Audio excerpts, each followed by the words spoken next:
Hello everyone, welcome back to my channel LearnOvex Academy by Ayushi. आज हम class 10 history का chapter the rise of nationalism in Europe का part 2 cover करेंगे, जिसमें हम इस चैप्टर को कंप्लीट करने वाले हैं। इस वीडियो में हम रिवॉल्यूशन, अपराइजिंग और डिफरेंट नेशंस की नेशनलिज्म की जर्नी को समझेंगे, जिसमें हम पर्टिकुलरली जर्मनी, इटली, ब्रिटेन और बल्कान रीजन के बारे में पढ़ेंगे। और लास्ट में हम नेशनलिज्म और इंपीरियलिज्म के रिलेशन को समझेंगे। तो चलिए आज का लेक्चर स्टार्ट करते हैं और एनसीईआरटी को डिकोड करते हैं। लास्ट लेक्चर तक हमने ट्रीटी ऑफ वियना को समझा था, जो कि 1815 में 4 नेशंस ने मिलकर साइन की थी फ्रांस के साथ। ये आखिरी एक वॉर थी जो नेपोलियन हारा था और इससे फ्रांस के अंदर एक ऑटोक्रेटिक रूल इस्टेब्लिश हो गया था। फ्रांस में फिर से कंजर्वेटिव रिजाइम आ गया था और लास्ट में जाते जाते हमने पढ़ा था कि प्रेस का फ्रीडम कर्टेल होना स्टार्ट हो गया था। प्रेस के पास कोई भी राइट्स नहीं बचे थे और प्रेस उतना ही बोल सकती है, उतना ही न्यूज़पेपर्स में लिख सकती है, एक्सप्रेस कर सकती है, जितना कि गवर्नमेंट उनको अलाउ करेगी। सेंसरशिप काफ़ी ज़्यादा वहाँ पास करनी चालू कर दी थी। तो अरेस्ट होने के डर से काफ़ी सारे जो हमारे लिबरल नेशनलिस्ट थे, जो लिबर्टी के आइडिया को आगे बढ़ाना चाह रहे थे, वो अंडरग्राउंड चले गए और उन्होंने सीक्रेट सोसाइटीज फॉर्म करना स्टार्ट कर दिया। इन सीक्रेट सोसाइटीज में वो इकट्ठे होते थे, काफ़ी सारे लिबरल नेशनलिस्ट अपना ग्रुपिंग करते थे, अपने लोगों की मोबिलिटी बनाते थे, लोगों को इकट्ठा करते थे और फिर वहाँ पर ये लोग डिस्कशन करते थे कि कैसे मोनार्की रूल को एंड किया जाए, क्या क्या उसके लिए हम आगे प्लान बनाएंगे, कैसे उनको अचीव किया जाए। वो सब सीक्रेट सोसाइटीज के अंदर हो रहा था। गवर्नमेंट की किसी को पॉलिसी को क्रिटिसाइज करना है और क्रिटिसाइज करके फिर आपको आम जनता तक भी पहुंचाना है। जो नाउ हमारा नेक्स्ट टॉपिक है the age of revolution from 1830 to 1848। अब हम समझेंगे कि 1830 से 1848 तक हमें एक पूरा एज ऑफ रिवॉल्यूशन यूरोप के अंदर अलग अलग नेशंस में देखने को मिला। इसी के साथ हमारे को एक लाइन मिलती है ड्यूक मेटर्निच की। मैंने आपको अभी बताया कि फर्स्ट लाइन जो उसने कही थी ड्यूक मेटर्निच ने कि Mazzini is the biggest enemy of our social order, conservative order का सबसे बड़ा एनिमी मजीनी है। और एक उनकी फेमस लाइन है when France sneezes the rest of the Europe catches cold. यानी जब फ्रांस को छींक आती है, फ्रांस में जरा सा भी कुछ होता है, छोटी सी भी चिंगारी आती है, तो बाकी का जो पूरा यूरोप है उसे सर्दी लग जाती है। इसका मतलब है कि फ्रांस में जरा सा भी कोई चेंज आता है तो मैं फिर उसी लाइन में, उसी प्रोसेस में सभी चीजें पूरे यूरोप में फैलती हुई नजर आती हैं। As conservative regimes tried to consolidate their power, liberalism and nationalism came to be increasingly associated with revolution in many regions of Europe. अब जैसा कि हमने देखा, धीरे धीरे क्योंकि कंजर्वेटिव रिजाइम अपनी पावर कंसोलिडेट करना स्टार्ट करता था। फ्रांस के अंदर 4 नेशंस ने, हमने पढ़ा था कि कब्जा कर लिया था 1815 में। ऑस्ट्रिया, रशिया, प्रूशिया, ब्रिटेन, ये चारों अपने अपनी पावर्स फैला रहे थे यूरोपियन मार्केट के अंदर। यूरोप में अलग अलग नेशंस को ये लोग कवर करते जा रहे थे, टेरिटरी को वॉर्स के थ्रू। तो लिबरलिज्म और नेशनलिज्म दोनों ही रिवॉल्यूशन के साथ एसोसिएट होना स्टार्ट हो गए, क्योंकि लोग कुछ और नहीं कर पा रहे थे उसके अगेंस्ट। तो लिबरल नेशनलिस्ट ने जो लिबरलिज्म की अपील करते हैं और जो नेशनलिज्म क्रिएट करना चाहते हैं, पहले ये दोनों एक साथ थे, बट अब इनके साथ एक रिवॉल्यूशन भी आ गया। रिवॉल्यूशन को उन्होंने एक इफेक्टिव मेथड की तरह देखा कि इससे हम लिबरलिज्म को अचीव कर सकते हैं, इससे हम अपनी कंट्री के अंदर नेशनलिज्म को अचीव कर सकते हैं। अब ये कहाँ कहाँ हमें मेजर रीजन्स कौन से थे जहाँ पर रिवॉल्यूशन का हमें इन्फ्लुएंस देखने को मिला?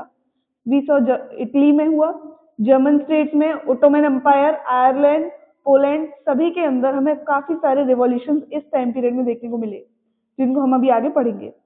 ये रिवॉल्यूशन कर कौन रहा था?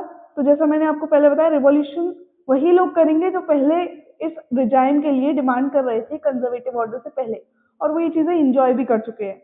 लिबरल नेशनलिस्ट जो एजुकेटेड मिडिल क्लास से बिलोंग करते थे, जो नई मिडिल क्लास बनी थी, कमर्शियल क्लास, उसके अंदर कौन कौन आते हैं? Professor, school teachers, clerk and members of commercial class, जिनको इकोनॉमिक बेनिफिट चाहिए था, जिनके लिए लिबरलिज्म इकोनॉमिक स्फेयर में वो लोग देखते थे। ये चीज आपको बिल्कुल क्लियर होगी अगर आपने मेरा लास्ट लेक्चर देखा है तो, कि कमर्शियल क्लास का क्या मेजर एम था और कमर्शियल क्लास ग्रो कैसे हुई। The first upheaval took place in France in July 1830, जैसा कि लाइन में कहा गया है कि सबसे पहले फ्रांस में रिवॉल्यूशन आया। ये लाइन इंडिकेट ये करती है कि जैसे से फ्रांस में कुछ स्टार्ट होता है, बाकी का यूरोप भी उसे फॉलो अप करने लगता है। तो सबसे पहले रिवॉल्यूशन, जो मेजर रिवॉल्यूशन हमें देखने को मिली, जुलाई 1830 की रिवॉल्यूशन थी फ्रांस के अंदर। उसके अंदर जो बर्बन किंग्स, आपको याद होगा 1815 में ट्रीटी ऑफ वेना में लुइस फिलिप को, जो बर्बन किंग्स थे, उन्हीं को राजा बना दिया गया था और कंजर्वेटिव ऑर्डर लाया गया था 1815 के बाद। उसको जुलाई रिवॉल्यूशन में 1830 में जुलाई में एक रिवॉल्यूशन हुआ फ्रांस के अंदर, जिसमें इन लिबरल रिवॉल्यूशनरीज ने, जो कि सीक्रेट सोसाइटीज बना रहे थे, उन्होंने कॉन्स्टिट्यूशनल मोनार्की स्टैब्लिश कर दी और उसका हेड बनाया Louis Philippe. Now if you don't know about constitutional monarchy, तो कॉन्स्टिट्यूशनल मोनार्की एक ऐसा सिस्टम है जिसमें कंजर्वेटिव ऑर्डर से जो लोग जुड़े हुए हैं वो भी खुश रहेंगे, और जो लोग डेमोक्रेटिक प्रिंसिपल्स चाहते हैं उनकी डिमांड भी फुलफिल होगी। यानी कि हम कॉन्स्टिट्यूशन के हिसाब से राजा को चलाएंगे। हमारे देश के अंदर कॉन्स्टिट्यूशनल मोनार्की में क्या होगा कि देश का एक राजा होगा, उसके कुछ नोबल्स होंगे, लेकिन देश जो राजा है, जो मोनार्क है हमारा, जो नोबल्स हैं, उन सबको देश के कॉन्स्टिट्यूशन के हिसाब से ही फंक्शन करना पड़ेगा।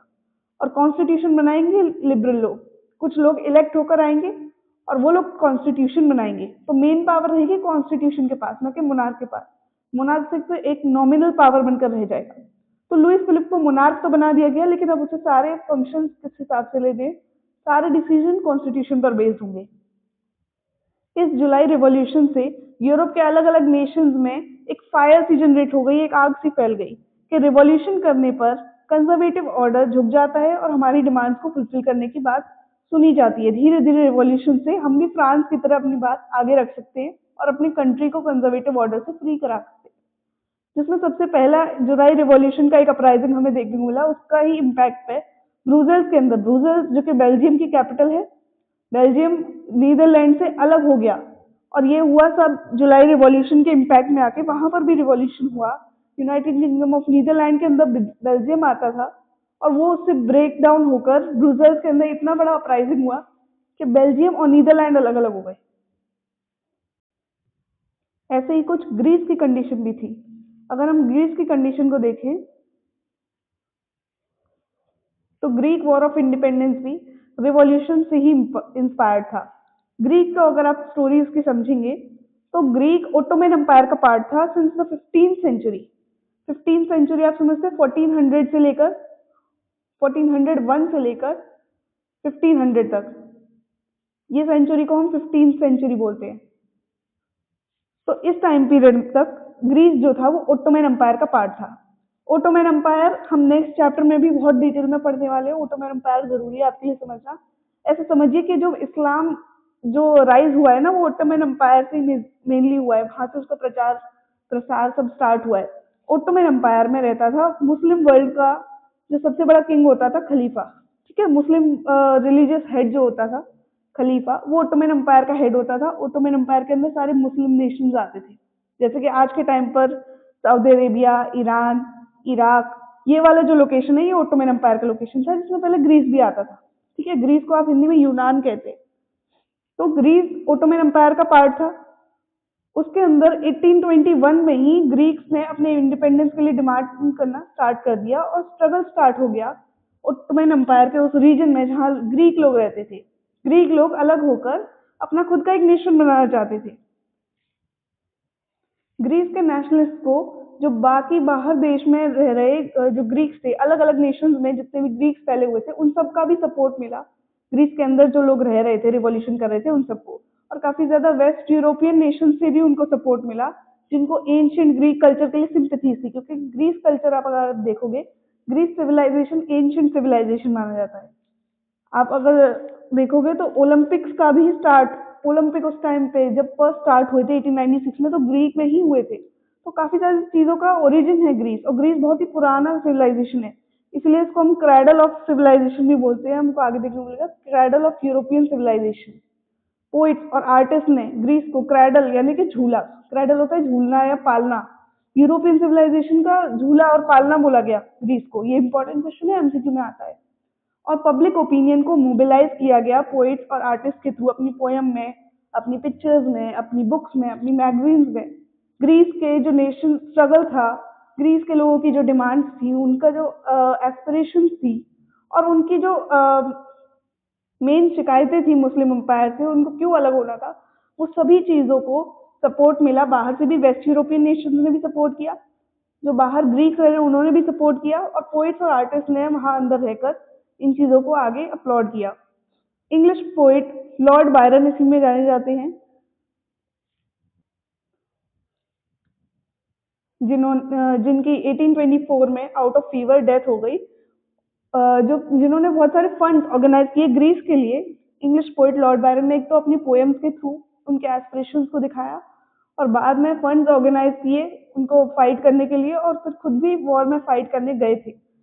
हालांकि उनके आउट ऑफ फीवर उनकी डेथ हो जाती है 1824 में, but he is still among the ones who fought for the Greek war of independence.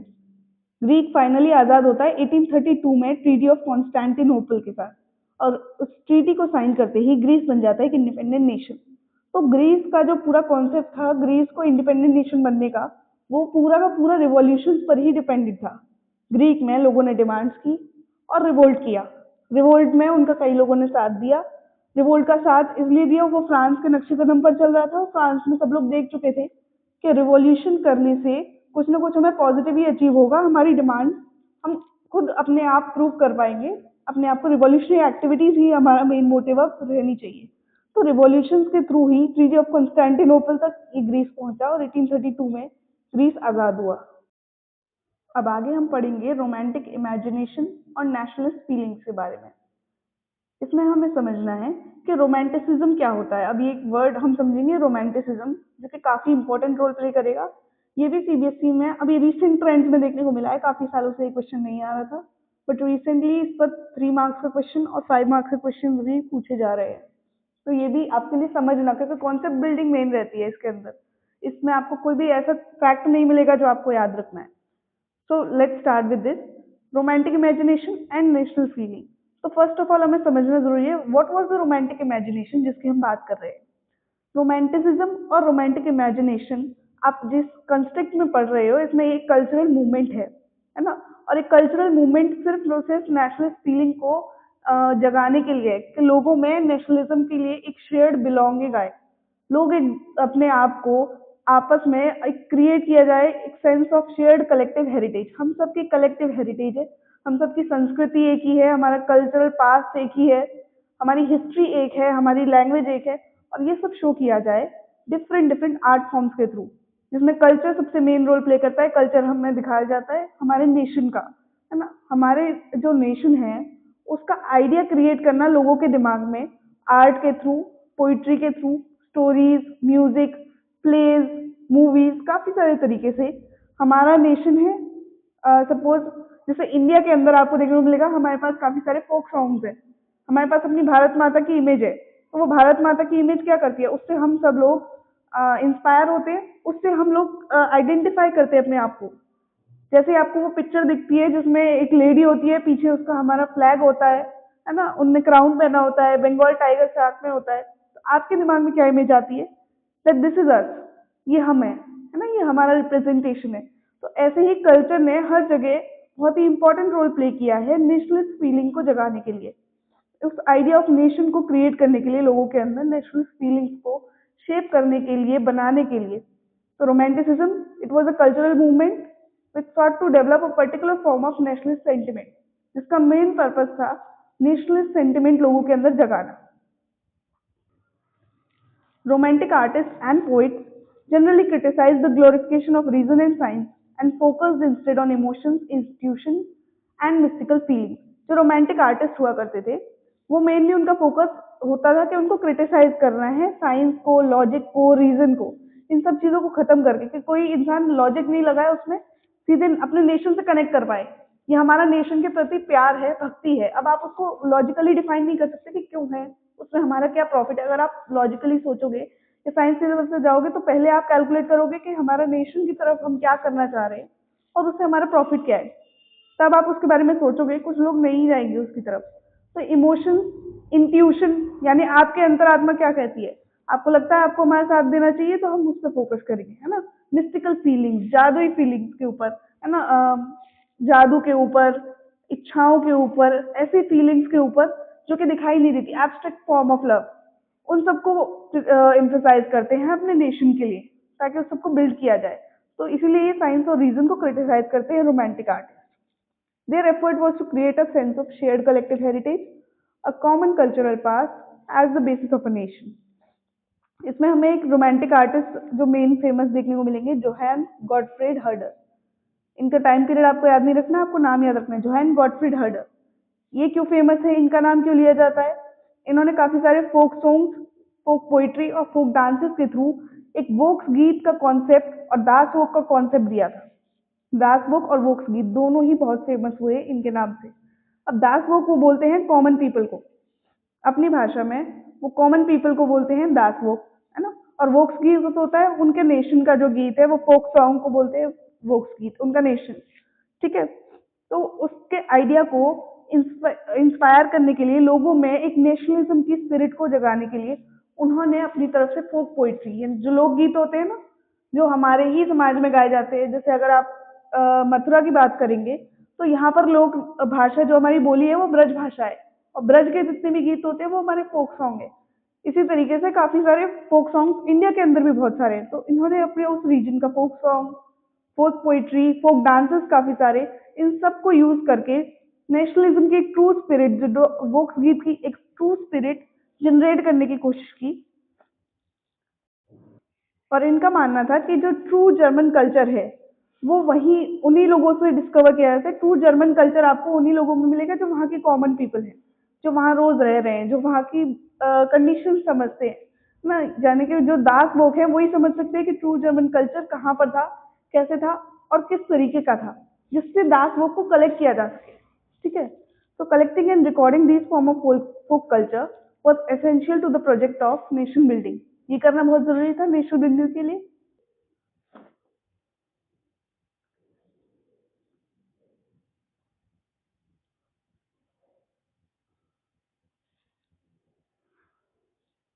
Next we have this, the emphasis on vernacular languages and the collection of local folklore was not just to recover an ancient national spirit but also to carry the modern nationalist message to large audiences who were mostly illiterate.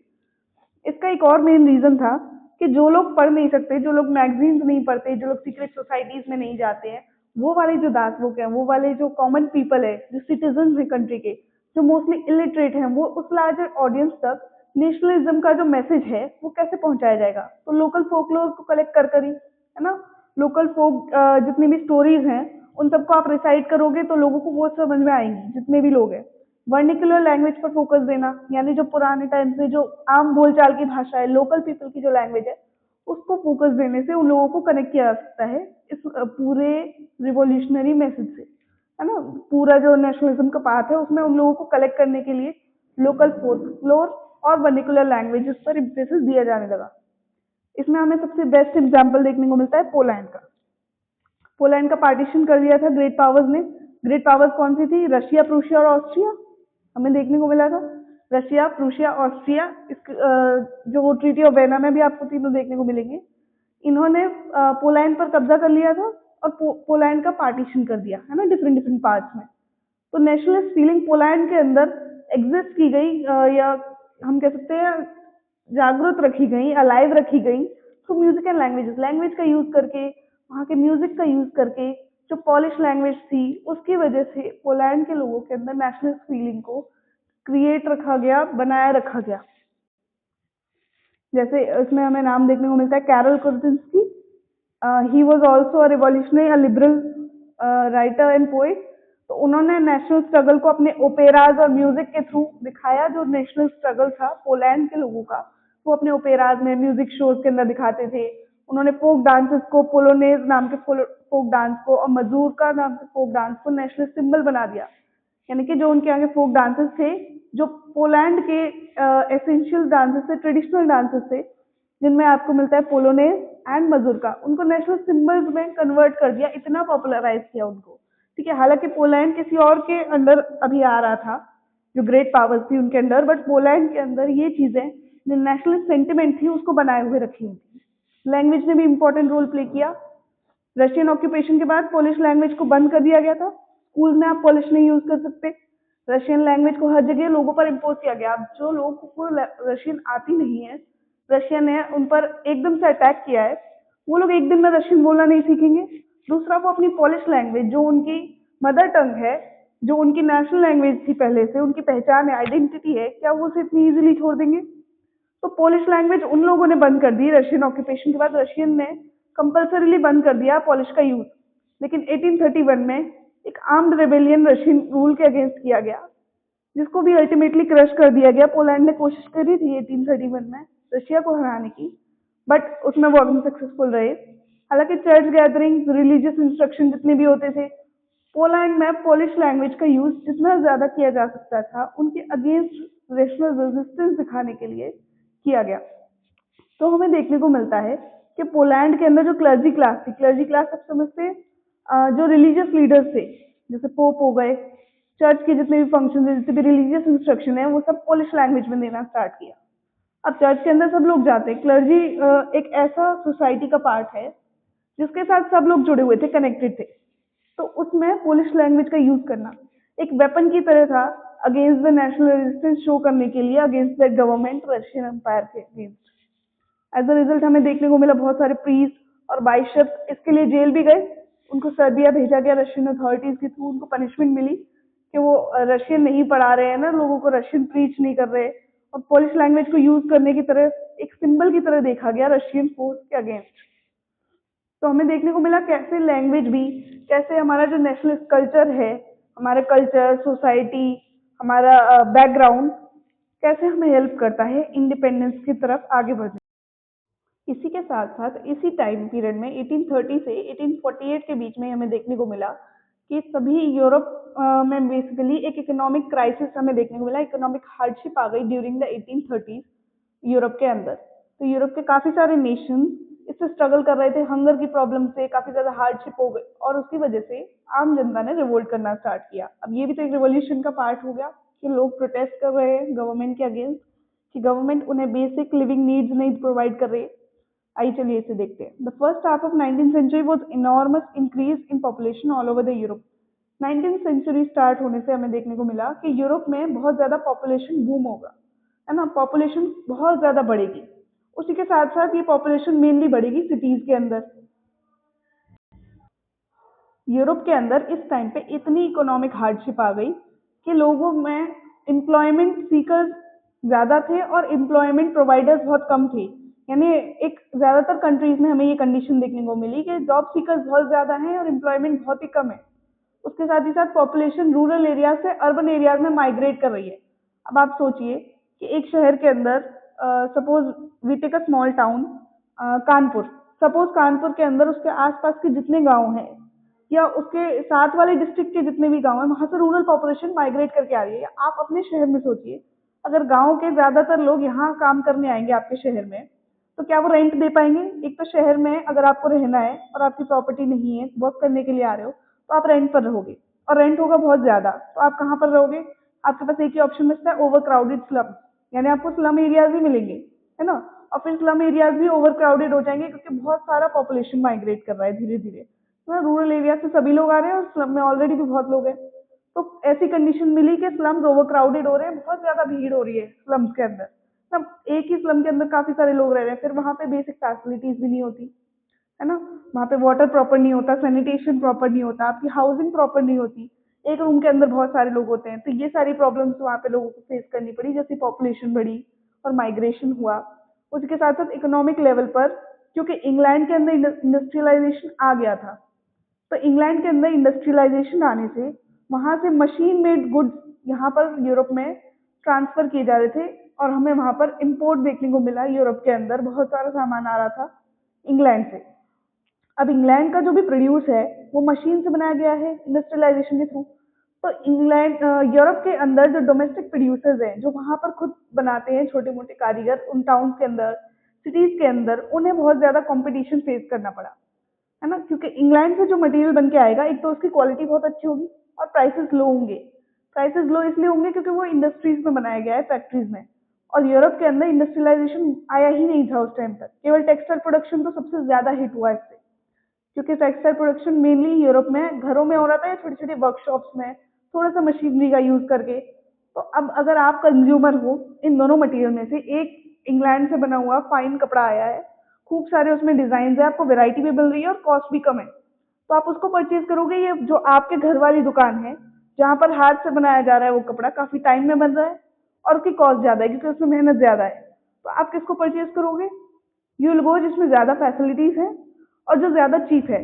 तो इसीलिए England वाले जो material आ रहा था उसको एकदम boom मिला, वो बहुत ज्यादा ग्रो हुआ। उसी की वजह से हमारी जो यूरोप के जो रहने वाले थे, जो डोमेस्टिक प्रोड्यूसर्स थे, जो यूरोप के अंदर ही प्रोडक्शन कर रहे थे, उनकी इकोनॉमी डाउन हो गई, उनका काम ही ठप पड़ गया, एकदम बंद हो गया, है ना।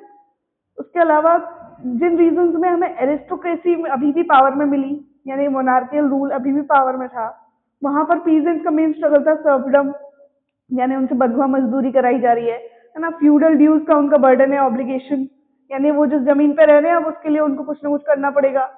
उसके साथ ही साथ उनसे काम करवाया जा रहा है ना, फील्ड पर बिना पैसे के काम करवाया जा रहा है, कभी कभी टैक्स लिए जा रहे हैं पीजेंट्स के ऊपर, तो पीजेंट्स के ऊपर भी बर्डन है। आपने देखा इकोनॉमिक क्लास के ऊपर बर्डन है, वो अपना इकोनॉमी ग्रो नहीं कर पा रहे। पीजेंट्स के ऊपर बर्डन है, एम्प्लॉयमेंट सीकर्स परेशान है, एम्प्लॉयमेंट नहीं मिल रहा बहुत लोगों को, और जो लोग ओवर क्लाउडेड स्लम्स में रह रहे हैं उनके पास भी बेसिक फैसिलिटीज नहीं है। तो इतनी बुरी कंडीशन हो गई यूरोप के अंदर। उसी के साथ साथ जब आपको इकोनॉमिक कंडीशन देखने को मिलती है तो हमें देश में देखने को मिलेगा कि सबसे पहले जो चीज पे इफेक्ट पड़ता है वो होता है प्राइसेस। हमारे यहाँ भी जब भी कभी कुछ चीजें अनस्टेबल होती है तो आप कहते हो ना एकदम से ये बहुत ज्यादा प्राइसेस बढ़ गए हैं सामान के, है ना, चीजें महंगी हो गई। अभी बीच में टमाटर बहुत महंगा हो गया था इंडिया के अंदर। तो ऐसे ही जब इकोनॉमिक क्राइसिस की कंडीशन आती है, बैड हार्वेस्ट होता है, तो उससे सीधे सीधे असर पड़ता है हमारे फूड प्राइसेस पर। और फूड प्राइसेस अगर बहुत ज्यादा बढ़ जाए तो आम आदमी उसको नहीं ले पाता जितनी क्वांटिटी में उसको चाहिए, है ना। वो फिर एक एलिट मटेरियल बन जाता है कि रिच क्लास ही उसको कंज्यूम कर सकती है ना। तो उससे भी बहुत सारी प्रॉब्लम्स आती है। इसकी वजह से उस पूरे टाउन में पॉपरिज्म फैल गया पूरी कंट्री के अंदर, यानी हंगर, हार्डशिप, है ना, बहुत ज्यादा बीमारी महामारी की तरह फैल गई, डिसीजेस भी आने लग गए धीरे धीरे। तो 1848 ईयर भी बहुत ही ऐसा ही ईयर देखने को मिला जिसमें बहुत फूड शॉर्टेज हुई और हमें बहुत ज्यादा अनएम्प्लॉयमेंट देखने को मिला। इसकी वजह से पेरिस के अंदर तो लोग सड़कों तक आ गए। पेरिस के अंदर लोग डिमांड कर रहे थे कि हमें हमारे राइट्स दो, हमें ये बेसिक फैसिलिटीज दो, ये हमसे क्यों छीनी गई है, हमारे पास एम्प्लॉयमेंट नहीं है, एम्प्लॉयमेंट जनरेट करो हमारे लिए, है ना। फूड शॉर्टेज हो रही है, फूड नहीं है हमारे पास खाने के लिए। तो पेरिस में लोग रोड पर आ गए, है ना, सड़कों पर आ गए डिमांड करते हुए, प्रोटेस्ट करते हुए। इसके लिए बैरिकेड्स लगाने पड़े, लुइस फिलिप को वहां से भाग कर जाना पड़ा। तो काफी सारी ऐसी कंडीशन हुई उस हार्डशिप की कंडीशन की वजह से।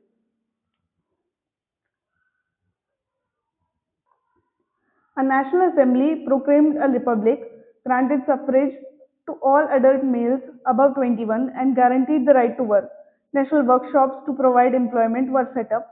Earlier in 1845, weavers in Silesia had a revolt. अब ये देखिए कि हम क्या बता रहे हैं, दो अलग अलग कंडीशंस हैं। इसके लिए क्या सोल्यूशन दिया गया? अभी हमने देखा कि रिवोल्ट हुआ, यहाँ हम पढ़कर आए कि क्या क्या बुरी कंडीशंस हो गई थी वहां पर। तो उसके आंसर में जब बाद में चीजें सुधरी तो किस चली, क्या क्या सोल्यूशंस दिए गए लोगों को, ठीक है। तो एक तो राइट टू वर्क गारंटी किया गया, दूसरा नेशनल वर्कशॉप्स बनाई गई जिससे एम्प्लॉयमेंट को प्रमोट किया जाए, लोगों को ज्यादा से ज्यादा एम्प्लॉयमेंट दिया जाए। तो नेशनल वर्कशॉप्स ऑर्गेनाइज की गई, जैसी कंट्री स्टेबल हुई, राइट टू वर्क प्रमोट किया गया, हर किसी को काम मिलेगा। और जितने भी मेल्स थे अबव 21 उन सभी को सफरेज दिया गया, यानी आप इलेक्ट हो सकते हो, है ना, आप वोटिंग कर सकते हो, आप वोटिंग प्रोसीजर के अंदर आ सकते हो डिसीजन मेकिंग में। तो नेशनल असेंबली को एक रिपब्लिक बना दिया गया फ्रांस के अंदर, ठीक है।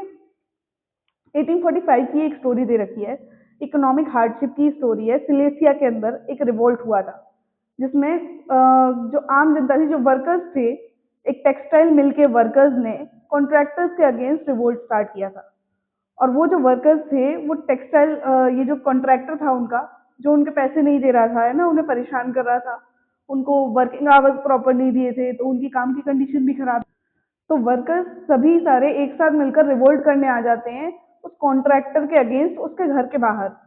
और ऐसी कंडीशन हो जाती है कि उस कॉन्ट्रैक्टर को घर छोड़कर अपनी फैमिली के साथ दूर भागना पड़ता है।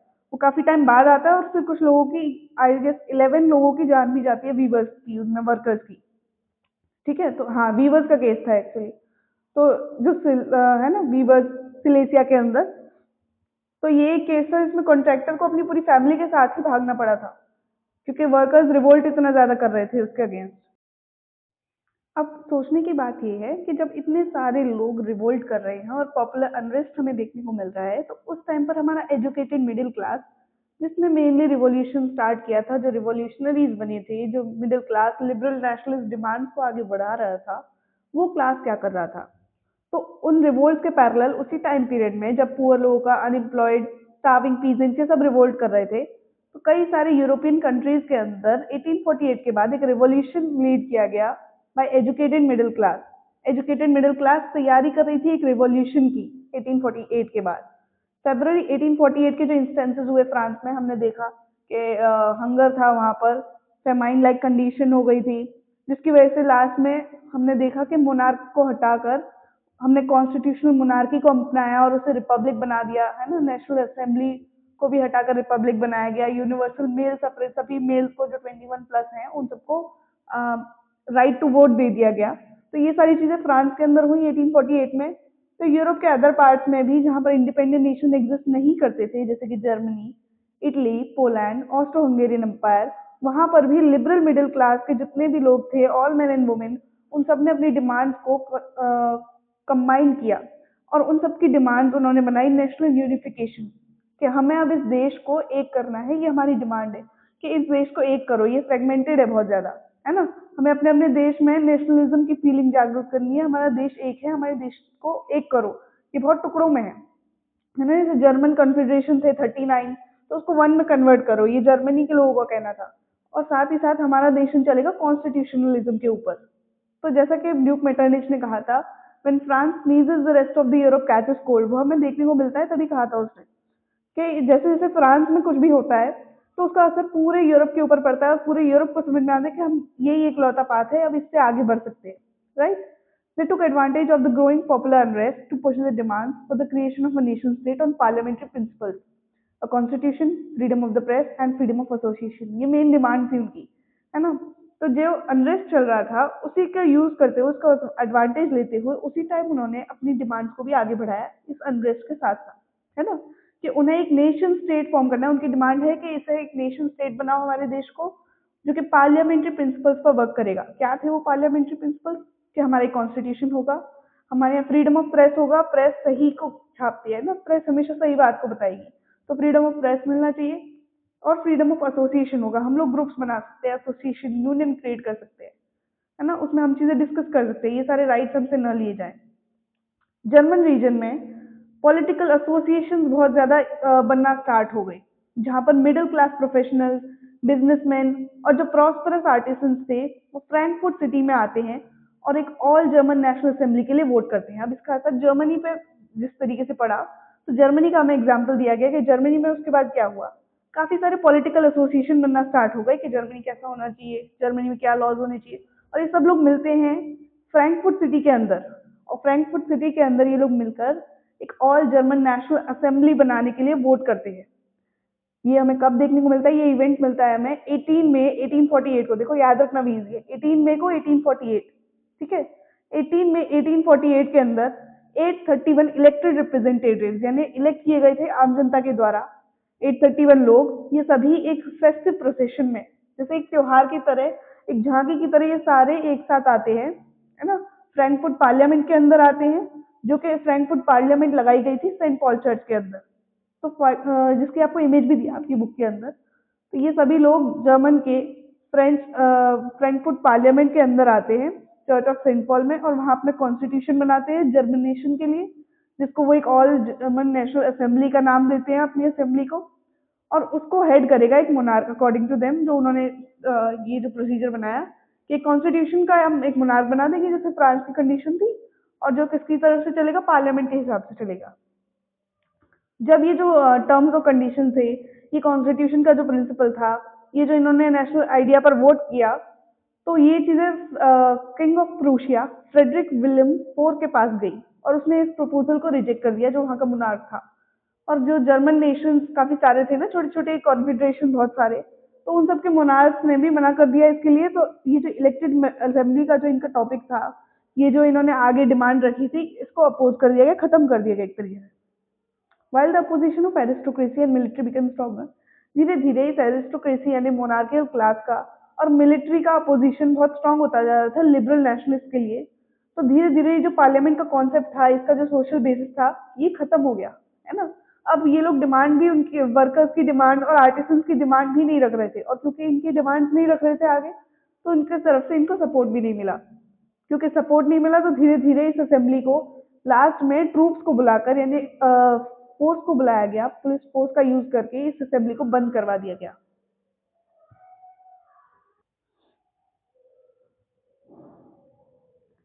नेक्स्ट हमें देखने को मिलता है एक वुमेन का जो इशू था वो सबसे इम्पोर्टेंट था इस टॉपिक के अंदर, कि रिवॉल्यूशन में अब हमने एजुकेटेड मिडिल क्लास को देखा, पीजेंट्स वर्कर्स की कंडीशन देखी, अनएम्प्लॉयर्स की कंडीशन देखी। अब हम देखेंगे कि वहां पर वुमेन का क्या रोल था।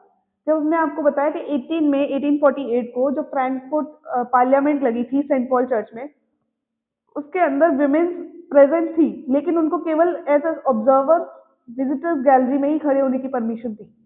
एक तो हमने देखा जब यूनिवर्सल एडल्ट सफरेज मिला तो वो केवल मेल्स को मिला, वो भी अबव 21 ईयर्स ऑफ एज, ठीक है, तो मेल्स को ही मिला, उसमें वुमेन को कंसिडर नहीं किया गया।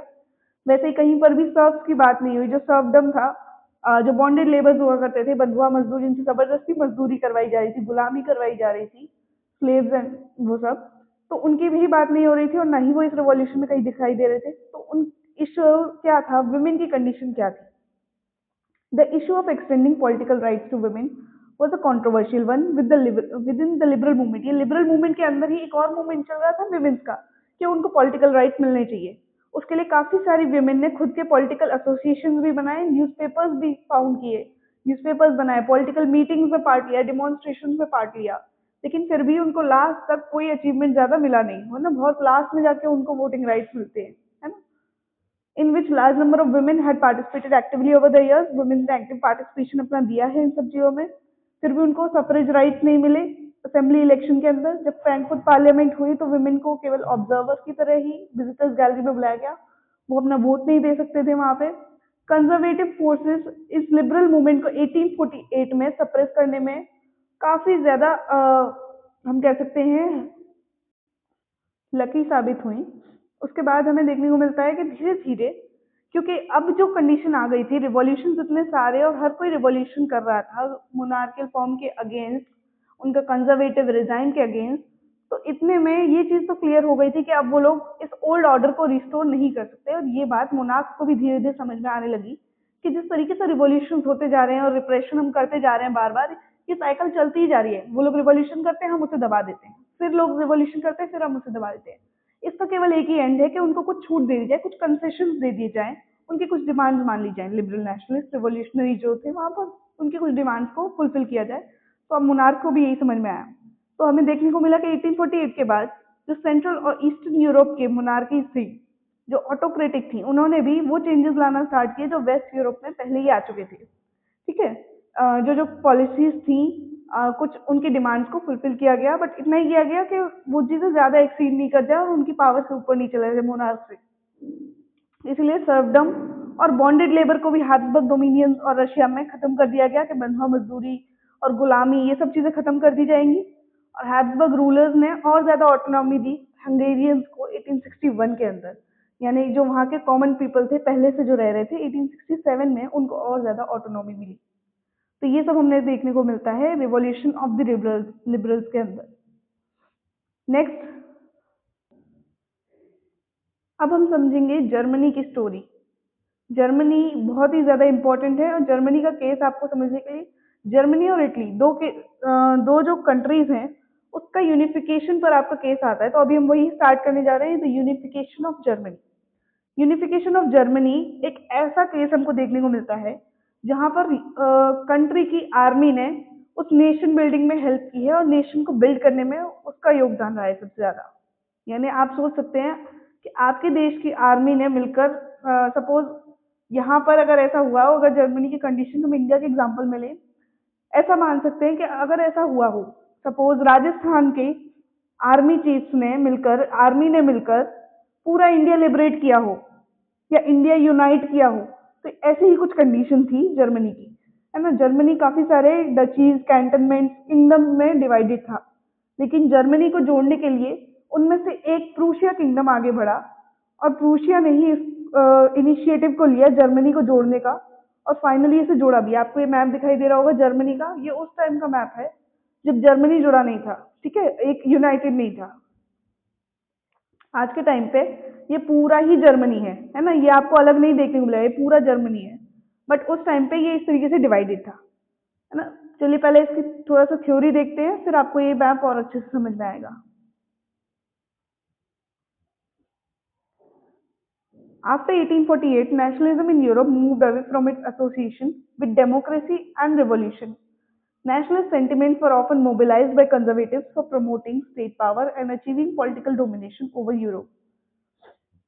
1848 के बाद जो यूरोप में नेशनलिज्म था वो उसका डेमोक्रेसी और रिवॉल्यूशन के साथ साथ धीरे धीरे नेशनल सेंटिमेंट्स को स्टेट पावर से प्रमोट किया जाने लगा। यानी नेशनल सेंटिमेंट्स अब जो मोबिलाइज हो रहे थे, यानी लोगों तक पहुंचाए जा रहे थे, वो स्टेट पावर के फॉर्म में हो रहे थे, है ना।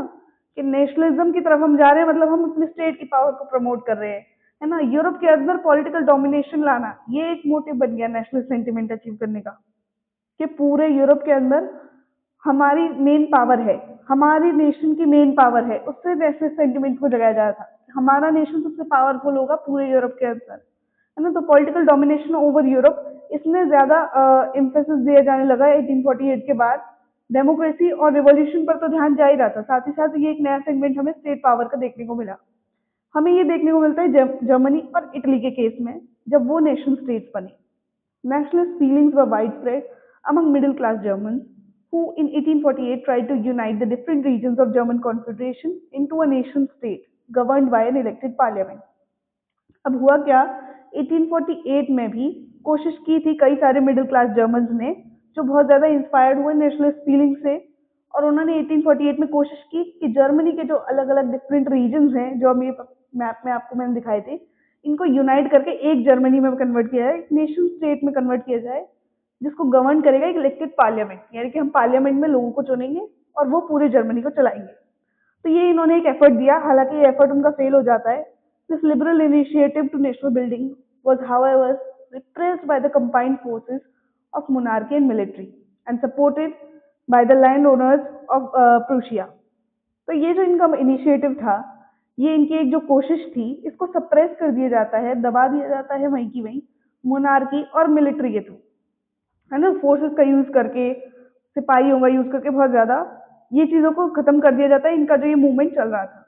बट इसी मूवमेंट को, इसी इनिशिएटिव को जो फ्रीडम के लिए किया जा रहा था बाय द एजुकेटेड क्लास, इसको सपोर्ट किया प्रूशिया के जंकर्स ने। अब जंकर्स कौन होते हैं, बड़े बड़े जो जमींदार होते हैं हमारे यहाँ पे, उन्हीं को प्रूशिया में जंकर्स बोला गया, ठीक है। तो प्रूशिया के जंकर्स ने इसको सपोर्ट किया। प्रूशिया के अंदर जो मेन पॉपुलेशन सबसे ज्यादा थी वो जंकर्स की ही थी, लार्ज लैंड ओनर्स की। तो प्रूशिया के किंग ने इसको अपनी रिस्पॉन्सिबिलिटी समझा कि अब जर्मनी को यूनिफाई करना मेरा काम है, क्योंकि लिबरल नेशनलिस्ट ने कोशिश करके देख ली और उनकी पावर को ये लोग सप्रेस कर लेते हैं, ठीक है। From then on Prussia took the leadership of the movement for national unification. तभी से, क्योंकि अब अगर आपकी जनता किसी चीज को सपोर्ट कर रही है आपके स्टेट की, तो आप प्रेशराइज करोगे अपने यहाँ के लीडर को कि हमें उस चीज का हम सपोर्ट कर रहे हैं, आप भी सपोर्ट करो, है ना, आप अच्छे लीडर हो हमारे, तो आप उसके लिए डिमांड करोगे। तो जब से प्रूशिया ने भी इस मूवमेंट को अपना मूवमेंट बना लिया और जर्मनी की यूनिफिकेशन को अपना मेन गेम, अपना मेन उसने गोल बनाया, ठीक है। प्रूशिया का चीफ मिनिस्टर था Otto von Bismarck, very important person. Germany के केस में हमेशा आपको याद रखना है, there was Otto von Bismarck, जो कि चीफ मिनिस्टर था प्रूशिया का, ठीक है। प्रूशिया का किंग भी देखने को मिलेगा। प्रूशिया के चीफ मिनिस्टर ने लेकिन सबसे ज्यादा रोल प्ले किया, तो हमें देखने को मिलता है दैट हम बोलते हैं कि auto von Bismarck was the architect of this process carried out with the help of Prussian army and bureaucracy. इस पूरे प्रोसेस का आर्किटेक्ट ओटो वन बिस्मार्क था, जिसने प्रूशियन आर्मी और प्रूशिया की जो आर्मी थी, उसकी जो ब्यूरोक्रेसी पावर थी, एग्जीक्यूटिव थे, उनकी मदद से जर्मनी के यूनिफिकेशन के प्रोसेस को अंजाम दिया और जर्मनी को एक नेशन स्टेट बनाया। तो अगर आपसे पूछा जाए who was the architect of Germany, तो आप लिखोगे chief minister of Prussia auto von Bismarck, right. Germany का यूनिफिकेशन बहुत इजी नहीं था, बहुत ही एक लॉन्ग ड्रॉन प्रोसेस था। जिसमें लास्ट में प्रूशिया की जीत होती है, प्रूशिया की विक्ट्री होती है, इसीलिए हम ओटो वन बिस्मार्क को याद करते हैं। अदरवाइज अगर ये हार जाता तो फिर इसको क्यों याद रखते हैं। 3 वॉर्स ओवर 7 years, 7 साल तक 3 मेजर वॉर्स लड़ी गई। फर्स्ट ऑस्ट्रिया के साथ, सेकंड डेनमार्क के साथ, थर्ड फ्रांस के साथ। और इन तीनों से अपने जर्मनी एरिया को लेने के बाद, ये तीनों ने अलग अलग जर्मनी का एरिया कंट्रोल किया हुआ था। तो ऑस्ट्रिया, डेनमार्क और फ्रांस से वॉर किया गया ओवर 7 years तक, और लास्ट में प्रूशिया की विक्ट्री होती है। और यहाँ पर ये यूनिफिकेशन का प्रोसेस कंप्लीट होता है, प्रूशिया जीत जाता है। और प्रूशिया फिर इन सबसे जो एरिया जीतता है उस सबको वो पूरा एक डिक्लेयर कर देता है कि ये पूरा अब जर्मनी है, एक यूनिट है, एक नेशन स्टेट है। ये जो सेरेमनी होती है, जर्मन एम्परर प्रोक्लेम कर दिया जाता है। प्रूशिया का जो राजा था विलियम वन। अब आपको अगर याद आ रहा हो तो हमने एक और प्रूशियन किंग ऊपर पढ़ा था, फ्रेडरिक विलियम फोर्थ। वो डिफरेंट था, ये डिफरेंट है। ये विलियम फर्स्ट है प्रूशियन किंग, जो 1871 जनवरी के अंदर जर्मनी फॉर्म होती है। आपको ये डेट याद रखनी है। उसका किंग कौन बना, जर्मनी का फर्स्ट एम्परर बना। वर्सेल्स के पैलेस के अंदर ट्रीटी ऑफ वर्सेल्स साइन होती है, जहां पर ये डिक्लेयर किया जाता है कि इस वॉर में प्रूशिया जीता है। और प्रूशिया का जो राजा है विलियम वन, 1871 के अंदर वो जर्मनी का फॉर्मेशन करते हैं और अब से जर्मनी के वही राजा है सबसे पहले। तो इतना आपको ये कॉन्सेप्ट याद रखना है। जर्मनी की स्टोरी आपको समझ में आई हो, I hope. This was the condition of Germany, right. ये जो पर्पल में मैप दिखाई दे रहा है, ये 1866 से पहले का प्रूशिया था। प्रूशिया ये पार्ट था, ठीक है। यहाँ पर हुआ करते थे वो जंकर्स। यहाँ के लोगों में जो लार्ज लैंड ओनर थे उनको जंकर्स बोला गया, जिन्होंने लिबरल मूवमेंट को सपोर्ट किया, ठीक है। और फिर यही का जो राजा था विलियम फर्स्ट, उसको पूरे जर्मनी का फर्स्ट टाइम राजा बनाया गया, ठीक है, जर्मन एम्परर बनने के बाद। ऑस्ट्रिया और प्रूशिया की वॉर हुई 1866 में। वॉर का डेट आपको याद नहीं रखना, बस आपको ये याद रखना है 3 वॉर्स की ओवर 7 years, ठीक है। 1866 में ऑस्ट्रिया के साथ वॉर हुई और ये येलो वाला पोर्शन प्रूशिया ने जीत लिया। उसके बाद प्रूशिया से जर्मन कॉन्फेडरेशन को 1867 में ही ग्रीन वाला पोर्शन भी जोड़ लिया प्रूशिया ने अपने अंदर, ठीक है। ये वाली जो ऑस्ट्रियन टेरिटरीज थी इनको भी इंक्लूड कर लिया गया 1876 में, ठीक है। उसके बाद हमें देखने को मिलता है कि प्रूशिया के अंदर जर्मन एम्पायर बनाने के लिए 1871 में जो साउथ जर्मन स्टेट थे, इधर भी फाइट कर डेनमार्क से ये चीज ली गई, कंप्लीट किया गया इसका यूनिफिकेशन। और लास्ट में जो हमें पर्पल शेडेड एरिया मिलता है, दिस वन, ये वाला फ्रांस के अंदर था। इसको 1871 में लेकर जो प्रूशिया है ये पूरा जर्मन कंट्री बना देता है, जर्मनी बना देता है। तो जर्मनी की स्टोरी में हमने क्या क्या देखा। On the bitterly cold morning 18 जनवरी 1871 को, सुबह सुबह ठंडी मॉर्निंग थी, जनवरी 18 जनवरी अब आने वाली है, ठीक है। आई विल पोस्ट जब जर्मनी फॉर्म हुआ था उस दिन आप भी याद रखिएगा। N assembly comprising the princess of German state, German state के जितने भी प्रिंसेस थे, राजकुमार थे, उन सब से जुड़ी एक असेंबली। और आर्मी के रिप्रेजेंटेटिव जिसमें कि ओटो वन बिस्मार्क खुद भी थे वहां पर, और इंक्लूडिंग प्रूशियन मिनिस्टर्स काफी सारे, वो सब मिलते हैं। कहाँ पर मिलते हैं, पैलेस ऑफ वर्सेल्स के अंदर मिलते हैं। और क्या साइन किया जाता है यहाँ पर, ट्रीटी ऑफ वर्सेल्स साइन की जाती है, ठीक है। वर्सेल्स के पैलेस में हुई इसलिए ट्रीटी ऑफ वर्सेल्स, ठीक है। और वो सभी मिलकर केसर विलियम फर्स्ट को प्रूशिया का राजा घोषित करते हैं, जर्मनी का एम्पायर का जर्मन एम्परर घोषित करते हैं, ठीक है, जो प्रूशिया से बिलोंग करता था बट अब वो बन गया जर्मन एम्परर। तो इनकी सेरेमनी हुई, उसके बारे में आपको डिटेल दे रखी है। ये उसका पिक्चर था उस सेरेमनी का, ठीक है। उनको राजा बनाया जा रहा है, German king. National building process in Germany had demonstrated the dominance of Prussian state power. The new state placed a strong emphasis on modernizing the currency. अब क्या क्या चेंजेस आए जब ये प्रोसेस हो गया, नेशनलिज्म आया, वहां पर यूनिफिकेशन हो गया, फाइनली जर्मनी एक हो गया। तो जो प्रूशियन पावर्स थी उन्होंने क्या क्या मॉडर्न चेंजेस किए कि उन्होंने सबसे पहले करेंसी को मॉडर्नाइज किया, बैंकिंग सिस्टम इंप्रूव हुआ, लीगल और जुडिशियल सिस्टम जर्मनी के अंदर इंप्रूव हुआ, और आगे चलकर ये प्रूशियन मेजर्स और प्रैक्टिसेस बाकी के जर्मनी के लिए एक मॉडल बने। ये आपको पिक्चर आपकी बुक में देखने को मिलती होगी, ऑटो वन बिस्मार्क की पिक्चर है ये, एक कैरिकेचर बनाया गया है उन्हीं की पिक्चर को लेते हुए। अब हम समझते हैं हमारा केस इटली का, ठीक है। This was Italy. पहले इधर से इटली को समझते हैं, ये इटली का मैप है, ठीक है। इसके अंदर आपको देखने को मिलेगा Italy was divided into mainly 3 portion.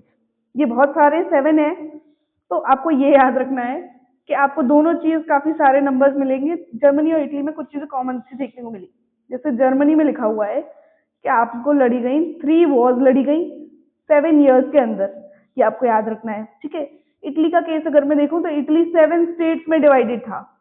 Italy के अंदर 7 स्टेट्स, देखो आप ये देखोगे ना काउंट करके, तो यू विल फाइंड कि ये 7 डिफरेंट डिफरेंट स्टेट्स में डिवाइडेड था, और साथ ही साथ इसके मेजर पोर्शंस 3 थे, है ना। जो डोमिनेंट रीजन थे, जो इनको रूल कर रहे थे, वो 3 डोमिनेंट रीजन थे या एथनिसिटीज थी। फर्स्ट आपको बीच में मिलेगा ये जो पैपल स्टेट है, ये पोप जो होते हैं हमारे यहाँ के पोप इस पैपल स्टेट को रूल कर रहे थे, मोनार्क थे इधर के, ठीक है। फिर किंगडम ऑफ टू सिसिलीज मिलेगा आपको नॉर्थ के ऊपर, पीछे आपको मिलेगा सार्डिनिया पीडमोंट वाला रीजन, और ये सार्डिनिया पीडमोंट देखो, इधर देखो आपको सार्डिनिया दिख रहा होगा, ठीक है। तो ये जो सार्डिनिया पीडमोंट वाला रीजन था, अब यहाँ से इनिशिएटिव लिया गया, जैसे वहां पे प्रूशिया ने इनिशिएटिव लिया जर्मनी को जोड़ने का, इटली में सार्डिनिया पीडमोंट ने इनिशिएटिव लिया और इन सब रीजन को जोड़कर इटली बनाया, है ना। इन सबसे वॉर लड़कर इसको एक यूनिफाइड इटली में, जो आज का इटली है, जो बिल्कुल ऐसा ही दिखता है, ठीक है, बट उसके अंदर आपको ये डिविजन अब देखने को नहीं मिलेंगे, ठीक है। ये स्टेट्स के फॉर्म में हो गए हैं, पहले ये अलग अलग कॉन्स्टिट्यूएंसीज थी, तो एक यूनिफिकेशन ऑफ इटली किया गया, ठीक है। आइए इसको समझते हैं।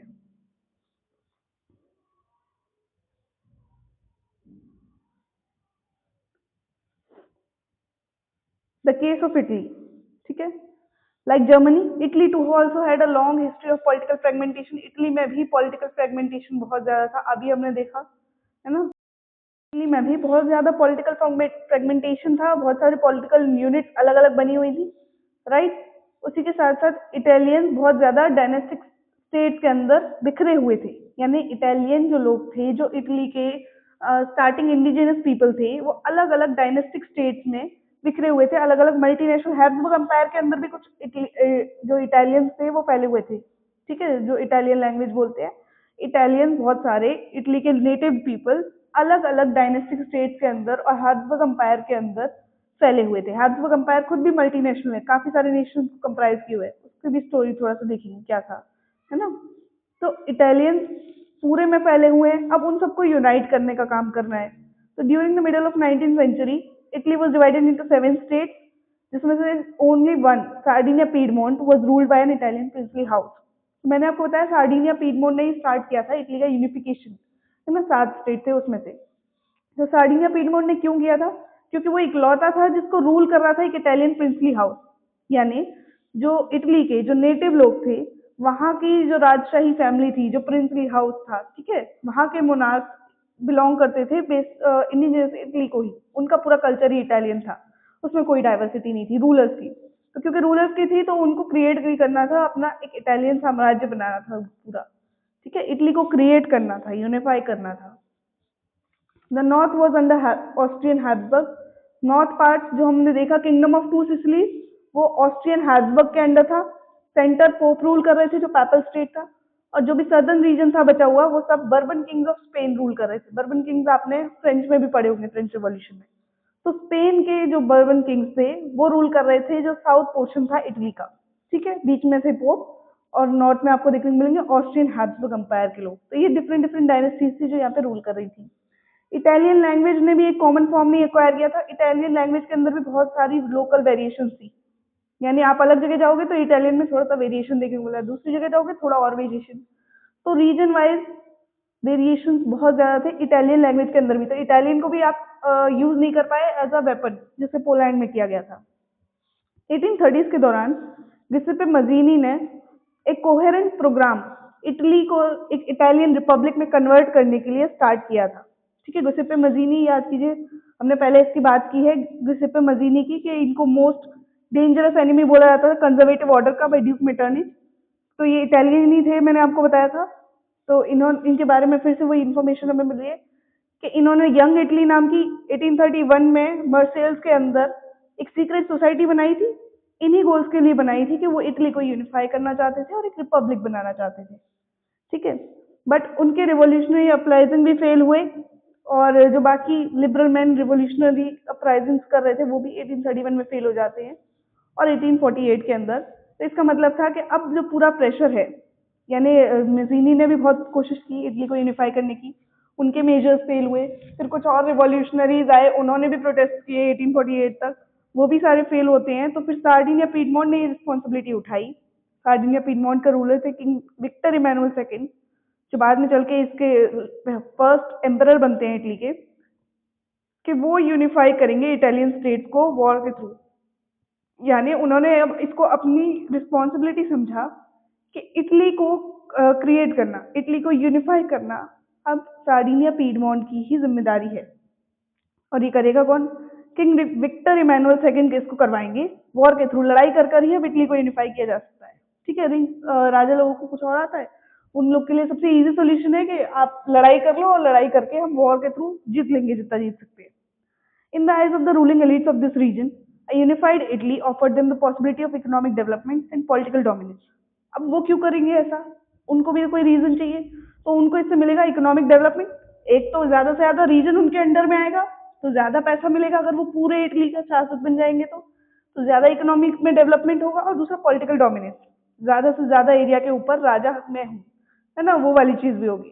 तो दोनों ही उनके प्रॉफिट के लिए ही है। हमने ये मैप बहुत अच्छे से डिस्कस किया अभी भी।